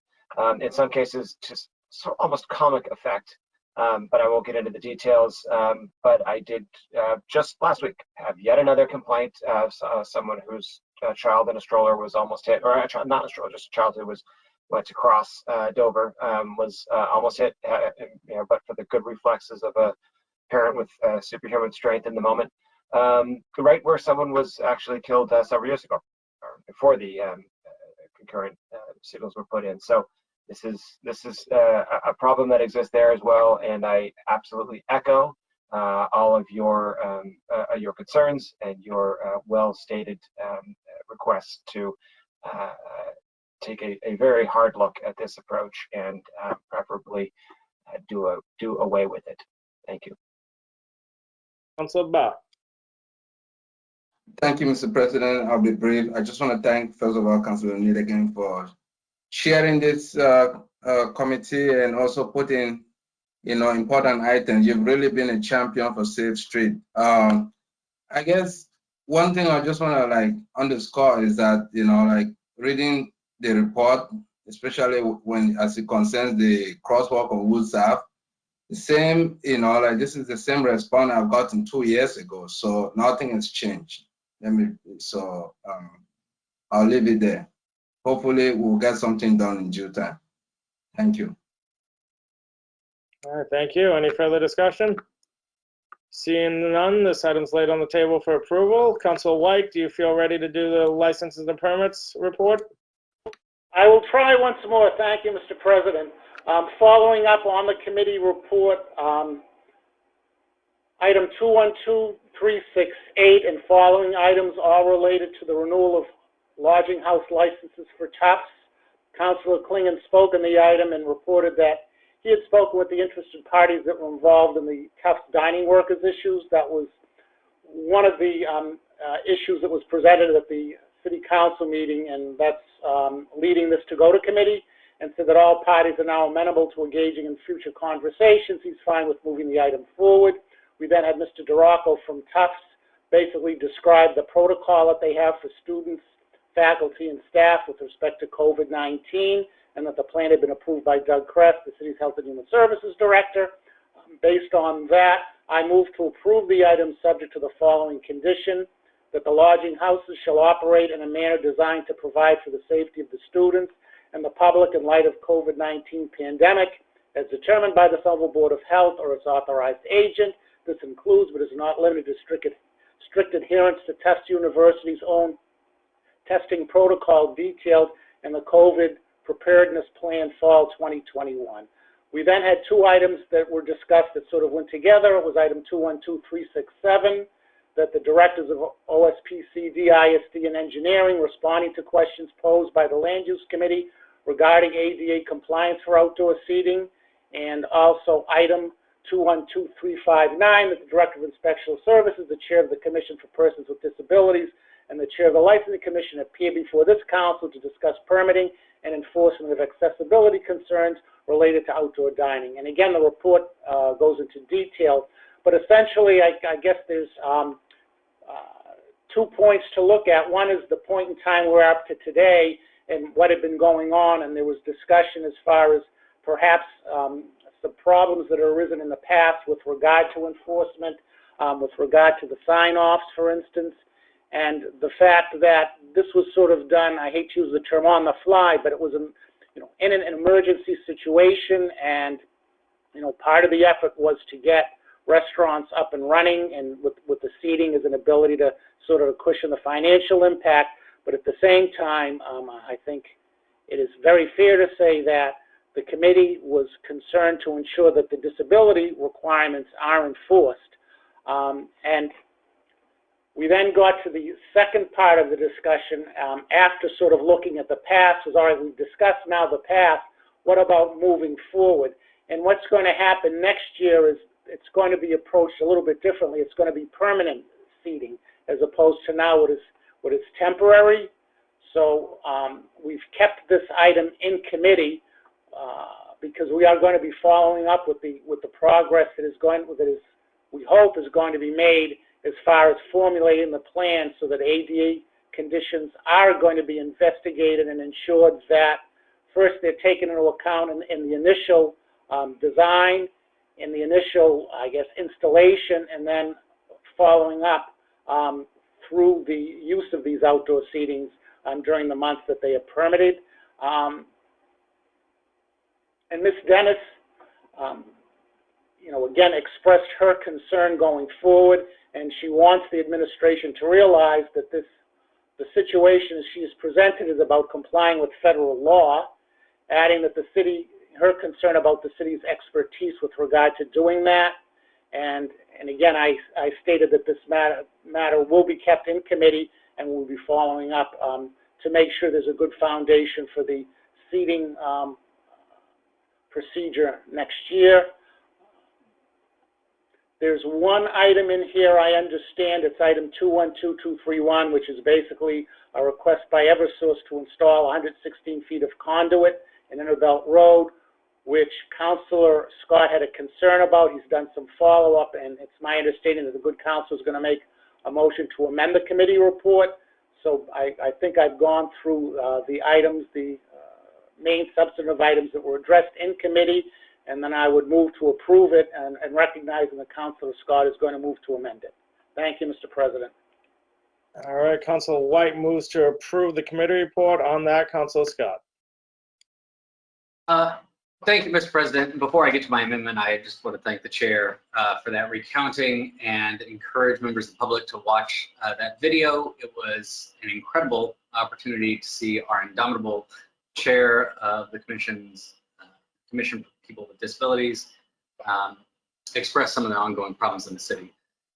That said, the item that was stated 212231 is the permit for Eversource to work on Interbelt Road near the intersection of 3rd Street. That's not my ward, but with the permission of Mr. President and his indulgence, I have engaged with the business owner there and the business there and been working most of today to try to get better answers from Eversource Engineering on this. Unfortunately, the answers we've gotten from Eversource Engineering don't seem to actually coincide with the plans as provided for street closures there.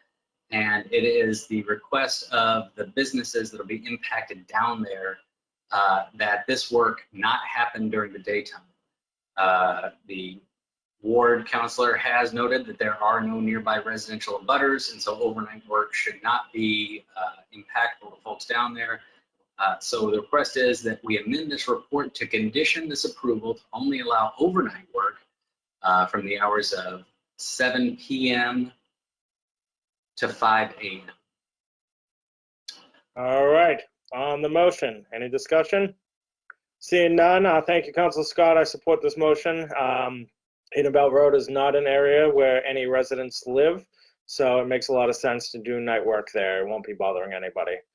So seeing no discussion, I guess we're going to do a roll call on the amendment.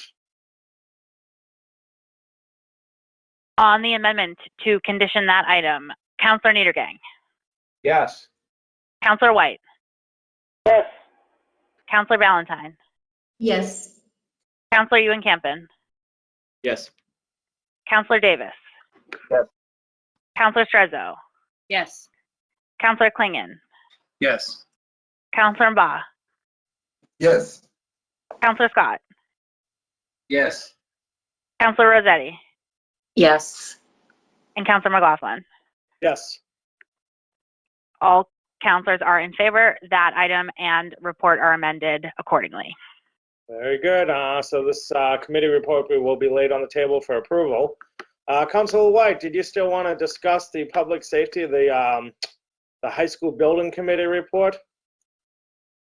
Well, thank you very much, Mr. President. What I'll do is I think it can wait for the next report that Councilor Rossetti gives on that. So Okay. I'll delay it. Thank you. That works. Actually, all right. with your indulgence, Mr. President, I'd like to move to suspend the rules to take some items out of order, and they're the L&P items. Sure I thing. would move to waive the readings of items 52 through 68. Everything is in order, and ask that they be approved this evening. All right. Councilor White moves to waive the readings of 52 to 68 and move for approval. Any discussion? Seeing none, these items are laid on the table for approval. Mr. President, I'd also move to waive the reading of item 75 and ask that it be approved this evening. All right. Councilor White moves to waive the readings of item 75 and move for approval. Any discussion? Seeing none, this item is laid on the table for approval. And with the indulgence of the President, I'd ask if there are any late items on the agenda that relate to licenses and permits, if they could be read now and approved. Sure. Councilor White moves to waive, well, I guess we got to read those ones so people know what they are. Madam Clerk, can you please read any items related to license and permits that are in late items? There are two late items related to licenses and permits. The first is a public event license for the Jingle Bell 5K Walk Run in the Davis Square area on December 19th from 7 a.m. to 1 p.m. The second is here somewhere. Late items are tricky, guys.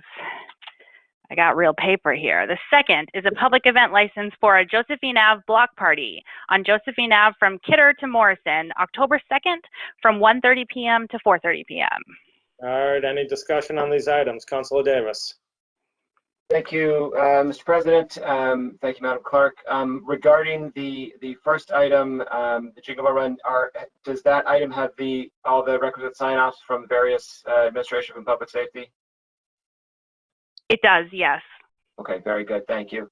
And regarding the second item, this is a block party this is actually their 20th year, and just had some issues get the application in. So for my colleagues, just to know, this is an established block party that I wouldn't anticipate would be an issue. So I am fully supportive of both of these. All right. Move to approve. Councilor White? I just moved to approve. Very good. Councilor White moves to approve. Seeing no discussion, these two items are laid on the table for approval. And I did forget that in the Licenses and Permits Committee meeting, we actually have to enroll and ordain a junk dealer license. So let's do that. So for Councilor White. So I guess we do a roll call to approve the committee report, or we don't have to do that, Madam Clerk? We do indeed. That's what we'll put the ordinance before us for enrollment and ordainment, yes. All right, roll call vote to approve the Licenses and Permit Committee report. On that, Councilor Niedergang. Yes. Councilor White. Yes. Councilor Valentine. Yes. Councilor Ewan-Campen. Yes. Councilor Davis. Yes. Councilor Strezzo. Yes. Councilor Klingon. Yes. Councilor Mba. Yes. Councilor Scott. Yes. Councilor Rossetti. Yes. And Councilor McLaughlin. Yes. All councilors are in favor. That committee report is approved. Okay, so we got a junk dealer ordinance license before us, which I believe will prohibit junk dealers in the city. Does anyone have any questions or comments on this before we call the roll to enroll and ordain these items? Mr. President, I'd just like to thank the committee for their work on this. Thank you, Councilor Rossetti. Councilor Scott? Thank you, Mr. President. Just to be clear, this does not prohibit junk dealers. Pawnbroking has been prohibited by prior action of this council. This is just updating the old junk dealer ordinance to actually make it something that is reasonable and takes into account all the vibrant secondhand, vintage, etc., and consignment stores in the city, and makes it possible for these hardworking business owners to actually be in compliance with our city's ordinances and receive their licenses. It also provides a certain additional discretion to the police chief to establish additional reporting requirements for businesses that may be problematic or concerning. So with that said, it is just a clarification improvement on our structures, and I appreciate, I want to give a special shout out to John Long, who also put in some hours working on this. So thank you. To John, thank you for your service. All right, let's do a roll call vote on enrolling and ordaining. On enrollment for item 211856, Councilor Niedergang. Yes. Councilor White. Yes. Councilor Valentine. Yes. Councilor Ewan-Campen. Yes. Councilor Davis. Yes. Councilor Strezzo. Yes. Councilor Klingon. Yes. Councilor Mba. Yes. Councilor Scott. Yes. Councilor Rossetti. Yes. And Councilor McLaughlin. Yes. All councilors are in favor. That item is enrolled. Okay, on ordainment. On ordainment, Councilor Niedergang. Yes. Councilor White. Yes. Councilor Valentine. Yes. Councilor Ewan-Campen. Yes. Councilor Davis. Yes. Councilor Strezzo. Yes. Councilor Klingon. Yes. Councilor Mba. Yes. Councilor Scott. Yes. Councilor Rossetti. Yes. And Councilor McLaughlin. Yes. All councilors are in favor. That item is ordained. All right, next item. That is going to bring us to item number 12. Give me a second to get there. Item number 12, a request of the mayor requesting acceptance of a preservation restriction for 59 Cross Street. So will be referred to finance. Item number 13 is a request of the mayor requesting an appropriation and authorization to borrow $4.4 million in a bond for construction services as part of the MWRA Marginal Interceptor Sewer Rehabilitation. And this item we referred to finance. Item number 14 is a request of the mayor requesting an appropriation and authorization to borrow $4.05 million in a bond for sewer improvements. This item we referred to finance. Item number 15 is a request of the mayor requesting an appropriation and authorization to borrow $1.6 million in a bond for a sewer system evaluation study and infiltration inflow assessment. This item we referred to finance. Item number 16 is a request of the mayor requesting a transfer of $90,552 from the city council salaries account to the city clerk salaries account to provide administrative support for the city council's policy analyst. All right, this item I'd prefer not to refer to finance. So it's listed as a mayor's request, but it's actually something I requested in the mayor's office because I do believe that our policy analyst position that we created, that we're very fortunate to have created, I think it belongs under the purview of the city clerk, who does report to the city council. I don't think the city council president, myself, or the chair of whatever committee can appropriately supervise and manage a position like this. I'd rather have a full-time position supervising this position as well. And as an added bonus, our able clerk has told me that if we do approve this tonight, she can have the job description out to the public by tomorrow. So we can hopefully get this approved. Councilor Scott and Davis had a comment.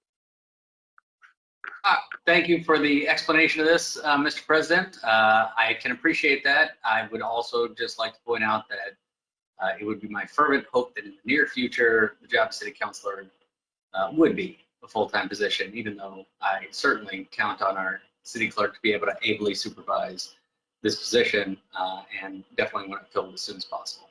Thank you for the explanation. We can all dream. I'd love for this to be full-time. Councilor Davis. Thank you, Mr. President. Having shared the challenge with some of my colleagues of having to try to supervise part-time employees over the past year, I completely agree with the logic behind this proposal, and I think it's absolutely the right approach. I would love to take a look at the job description if you'd be so willing to share that as Chair of Legislative Matters. I anticipate I'd be, doing a good bit of work with this person, at least for the next few months, depending on whether I keep that position into the next year. But I'd be happy to take a look, and I would make that request if I could. Thank you. Okay, very good. Madam Clerk, if we can touch base with Councilor Davis before we submit this, but we would love to move as quickly as possible on it. Seeing no discussion, this item will be laid on the table for approval. Excellent, and I would be happy to do that, of course. And that brings us to item number 17, a request of the mayor requesting approval to pay prior year invoices totaling $275,751.91 using available FY22 funds within various DPW accounts. This item we referred to finance. And Councilor Scott, are there any of these finance items that you want to approve tonight, or can we just send them all to committee? There are some coming up that the administration has asked for immediate consideration on. In the meantime, how much in prior year invoices? $275,000? All right. Oh, yes. How about that? All right. No, the mayor has requested immediate consideration this evening for 18 through 23, which are the next ones. I can recommend waiving the readings of 18 and 19, given that they are just prior year invoices for less than $1,000 for understandable reasons. Number 20 is acceptance of a grant with no match required for a city clerk office records inventory program.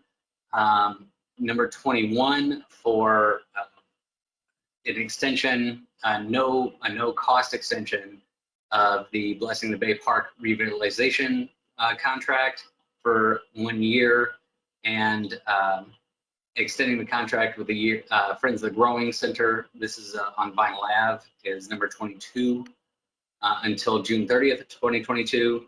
And then finally, a request for approval, a time-only extension of approval for an art farm contract until 2025.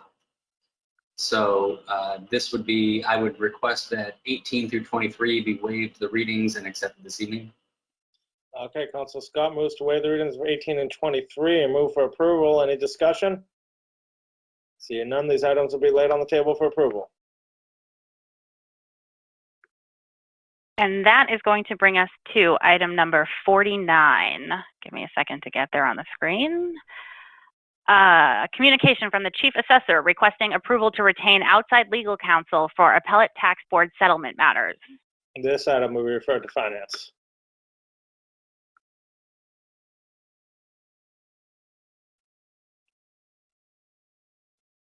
And then item number 50 is a communication from the Fire Chief responding to item 211748, providing data on calls and responses to the Assembly Square neighborhood.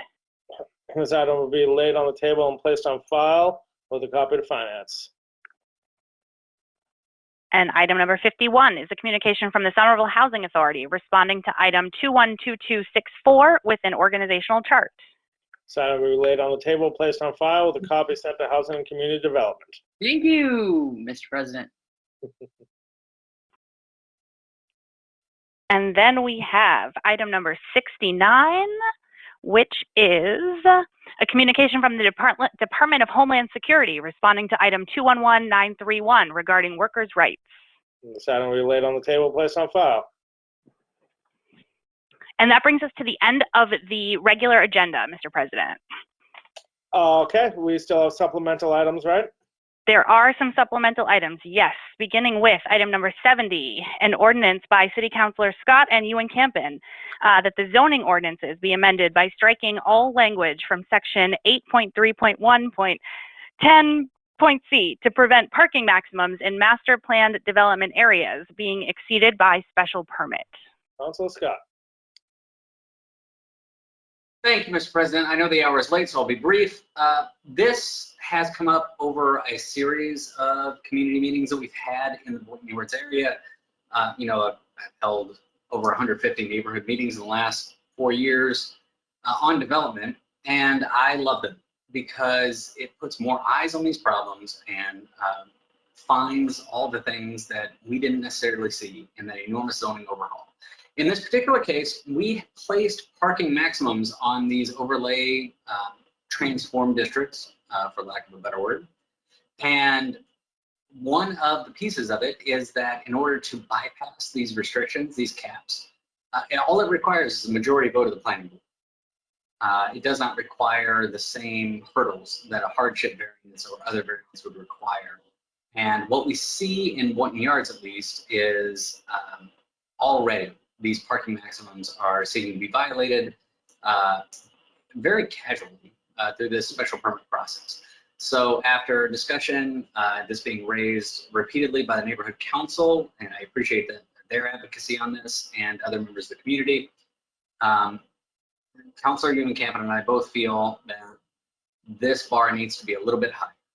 So there's a lot of language in this section of the zoning ordinance that allows this bypass to happen by special permit, and this amendment would simply remove that, and there would still be a remedy. Hardship variance can still be applied to any section of our zoning, but it does have higher legal bars and also has higher legal appeal rights. So I appreciate the community for bringing this forward. I'm proud to put it forward with Councilor Ewan Campen. And I look forward to the discussion in Williams. Thank you. All right, Councilor Niedergang would like to sign on. Councilor Ewan Campen has a comment. Thank you, Mr. President, and thank you, Councilor Scott, for explaining very eloquently the motivation for these. The issue, for anyone who has not read, the Boston Globe did a spotlight series on traffic in the greater Boston area, and one of the most important drivers of Boston being some of the worst traffic in the entire country is the fact that large employers incentivize their workers to drive to work by building too much parking. We cannot create a situation where we're encouraging thousands of new workers to be driving to these places. It does not work for the climate. It does not work for traffic congestion in the area. It would just be an absolute nightmare. And as Councillor Scott said, in all of the meetings that I've witnessed, the developers are sort of presenting it as a foregone conclusion that they will be able to exceed these maximums. And when pressed, the explanation that I have heard in all cases is that they won't be able to market to tenants who require a certain amount of parking. And I am just utterly unconvinced by that. It's the same bluff that we heard about LEED Platinum, about 20% affordable. I get that the current market wants you to do one thing else. I would much rather that that these developments, that the land that Somerville has is not going anywhere. It is incredibly valuable because of our location and the people who live here, and we cannot afford to build so much parking that that we're just bringing thousands of new cars in. There is a train station, there are bus lanes, there is a bike network. If the administration thinks that the numbers we set are wrong, we can have a comprehensive conversation about that. I think that I will be hard to convince on that. And just for the record, it's 1,500 new parking spots are allowed in Boynton Yards on top of the 1,500 that are allowed in Union Square, which is basically the exact same neighborhood for anyone who isn't versed in these kind of real estate terms for the different neighborhoods. It's 3,000 new parking spaces. Going above that seems like an absolutely horrible idea. So I would like to move forward on this as quickly as possible, and if that requires a bigger conversation about parking policies in the overlay districts, I'm happy to have that too. Thank you. Isn't it funny how when a developer wants to build parking, it's absolutely necessary, but when they don't want to build parking, it's a major hindrance on the project. Thank you both for bringing this up. This item will be referred to the Land Use Committee with a copy to the Planning Board. And that will bring us to item number 71, in order by Councillor Scott that the OSPCD Planning and Mobility Divisions and a representative from the Commission for Persons with Disabilities discuss with this council the off-street parking provisions of the zoning ordinance and thoroughfare provisions of the overlay districts to ensure that planned civic spaces remain accessible at no cost to people with disabilities who require vehicular access. Councillor Scott. Thank you, Mr. President. Isn't it funny indeed? On this one, I will be brief. This is also an item that came up out of those community meetings about development, and as we heard earlier tonight, was also raised in the licenses and permits meeting. As we extract these benefits from developers, as we secure community benefits like the 2.5 acres of open space that are being created in Boynton Yards right now due to our overlay development zoning and the work of the Union Square Neighborhood Council, we need to consider accessibility, and we have not, as a city, various departments, actually done so. So I appreciate the work of the Commission for People with Disabilities and Chair Bonnie Dennis in particular for continuing to bang the drum about this. We don't have the same kind of consideration in our zoning. This is one of those oversights, right? We have said that those underground parking garages that are being built into these massive new developments have to be available to the public, and that's great, that they're not just amenity parking, that only the companies or the luxury condo owners in those buildings get access to the parking spaces. However, we don't have the same kind of attention to detail into how many of those spaces are handicap accessible, are HP van, or just regular HP, and also how much they cost. So as we're creating these 2.5 acres of open space in Boynton Yards, for incredible public events, there is still a raging debate about whether there needs to be a bocce ball court there or some other kind of outdoor ball sports. We need to make sure that all of our residents are able to access that. And if the only access for HP spots is in an underground garage that you have to pay the rates set by a third-party operator, that's not very equitable. So I would like us to revisit our zoning to make sure that we can reasonably accommodate these needs and make these incredible city amenities that we are all fighting so hard for accessible to all of our residents. So thank you very much. All right, I see Council Ballantyne and Klingham would like to sign on. Seeing no discussion, this item will be laid on the table for approval. And item number 72 is an order by Councilor Scott that the Director of Inspectional Services discuss with this council how to increase reliability and frequency of enforcement of public health violations in the city. Councilor Scott would also like item 71, have a copy sent to land use. And on item 72, Councilor Scott? Thank you. This is something that is a weekly conversation with our Inspectional Services Department. For me, 311 is lauded as an incredible opportunity for members of the public to interface with their government, a way to track the data and get responsiveness from various city departments to constituent service requests. One of the things that, as I was running for office, was emphasized was the importance of constituent services, and there was a divide in opinion in the city about whether or not the role of an alderman, now city councilor, really mattered when it came to constituent services anymore, because we had this whole 311 department to take care of it. I personally believe in the importance of a hands-on touch with these things, making sure that voices are raised up and that complaints that might have otherwise been ignored actually get attention. But especially over the last 2 years, this has gotten dramatically worse. This council has heard in various committees the concerns about 311 items being just marked as closed with no action being taken, no transparency as to what did or didn't happen.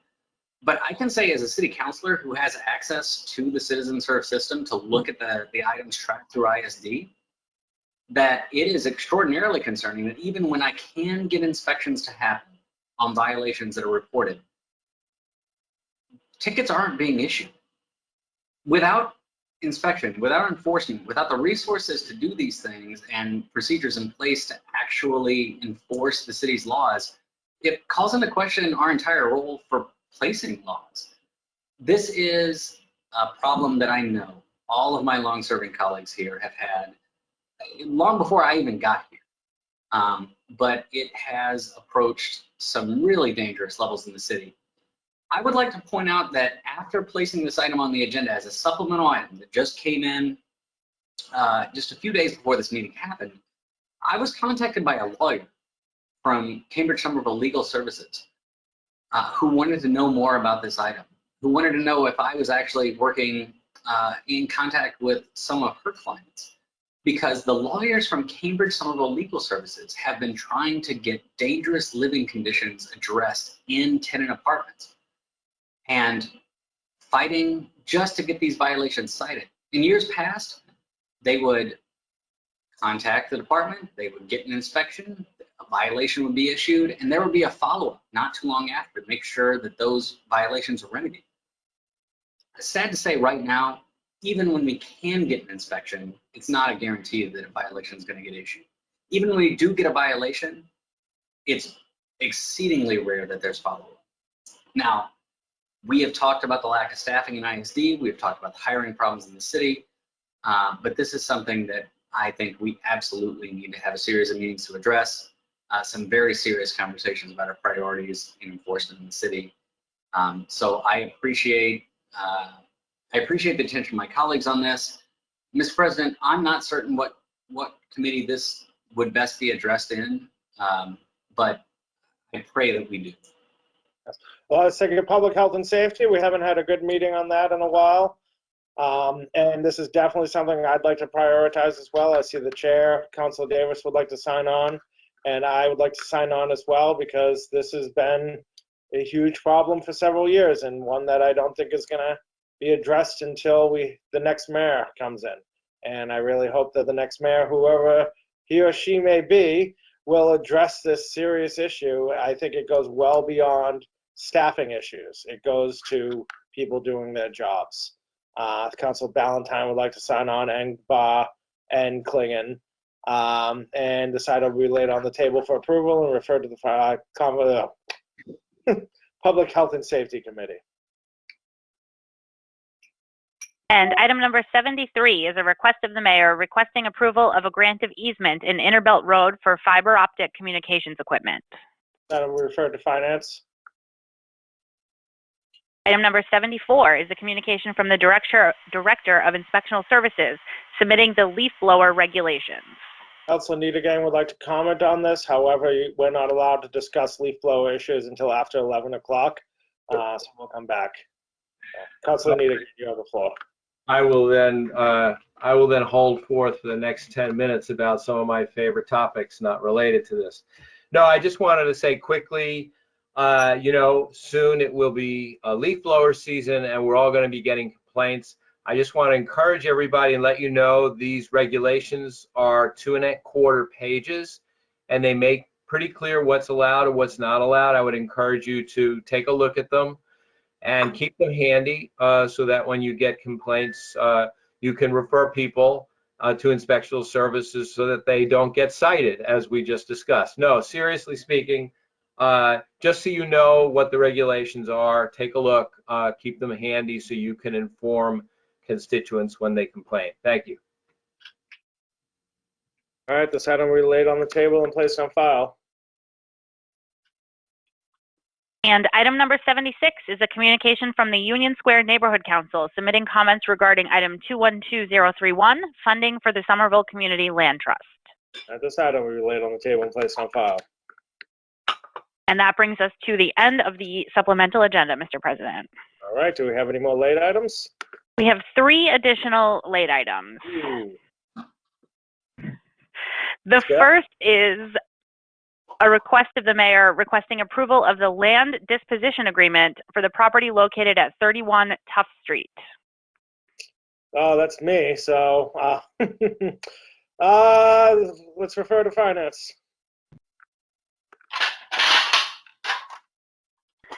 And the next late item is an order by Councilor Clingan and Councilor Scott that the administration assign staff to support the Wage Theft Advisory Committee.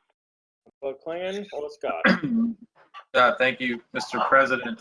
So just, it's pretty self-explanatory. During the budget, we had put in a request to fund a position. If that hasn't been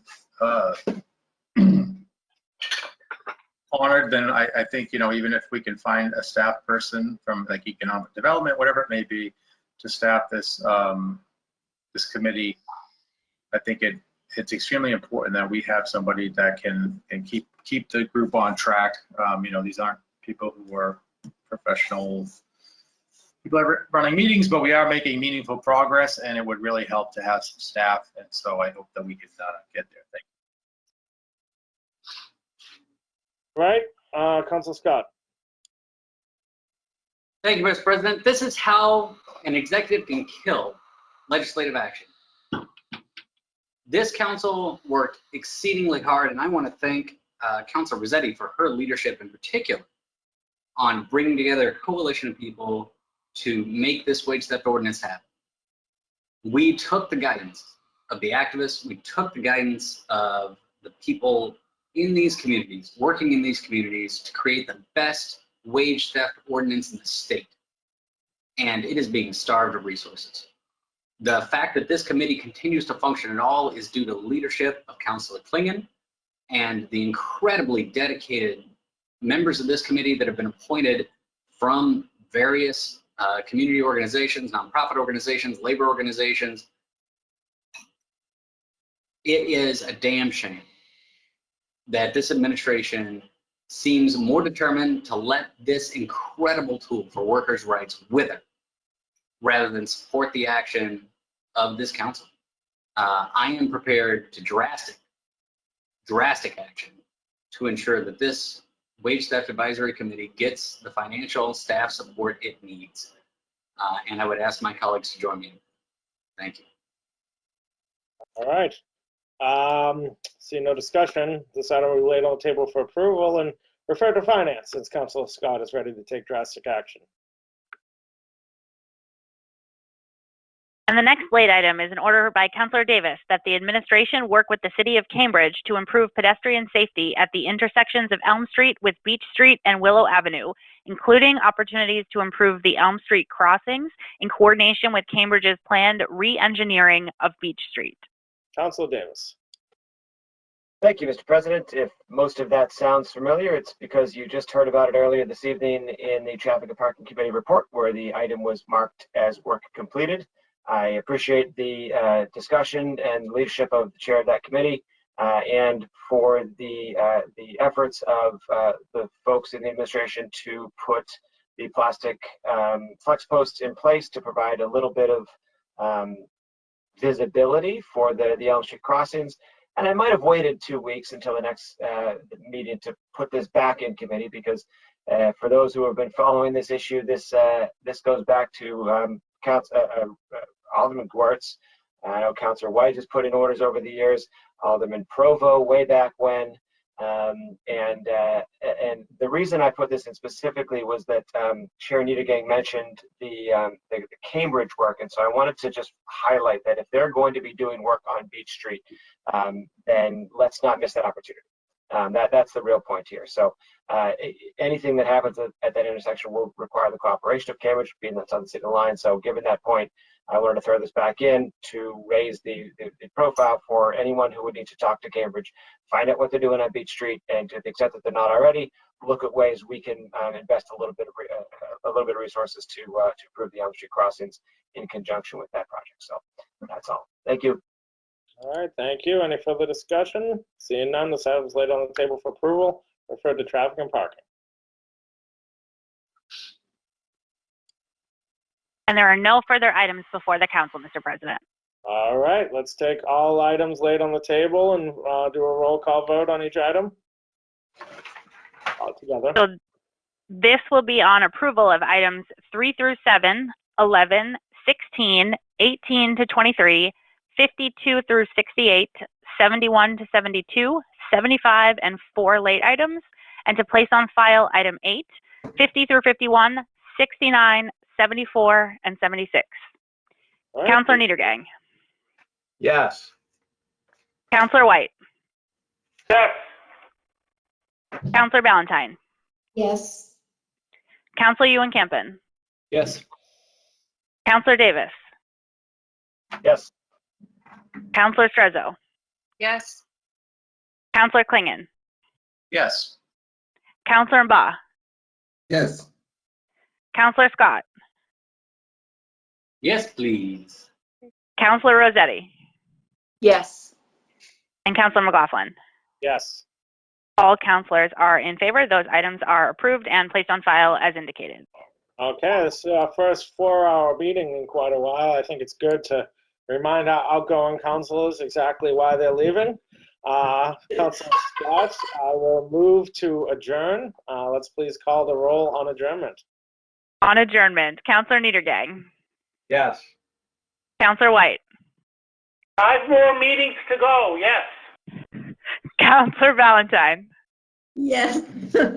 Councilor Ewan-Campen. Yes. Councilor Davis. But who's counting? Yes. Councilor Strezzo. Yes. Councilor Klingon. Yes. Councilor Mba. Let me think. Yes. Councilor Scott. On the item, yes. Councilor Rossetti. Yes. And Councilor McLaughlin. Yes. All councilors are in favor. We are adjourned. And it was the only time that you had to give me a 4-hour meeting. Like, I was waiting for the hazing for the last 2 months. We So still got a few more meetings. There's a lot of speeches to be made. So we'll have time. And by the way, we didn't even vote on the 2 biggest items on the agenda today. So there's plenty of time for more. Good night, everyone.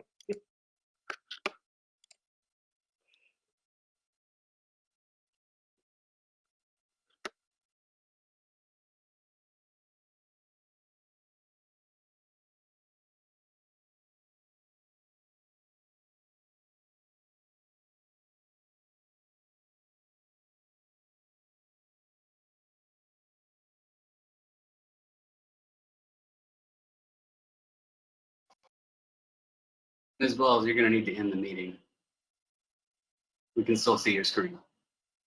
Yeah, good night.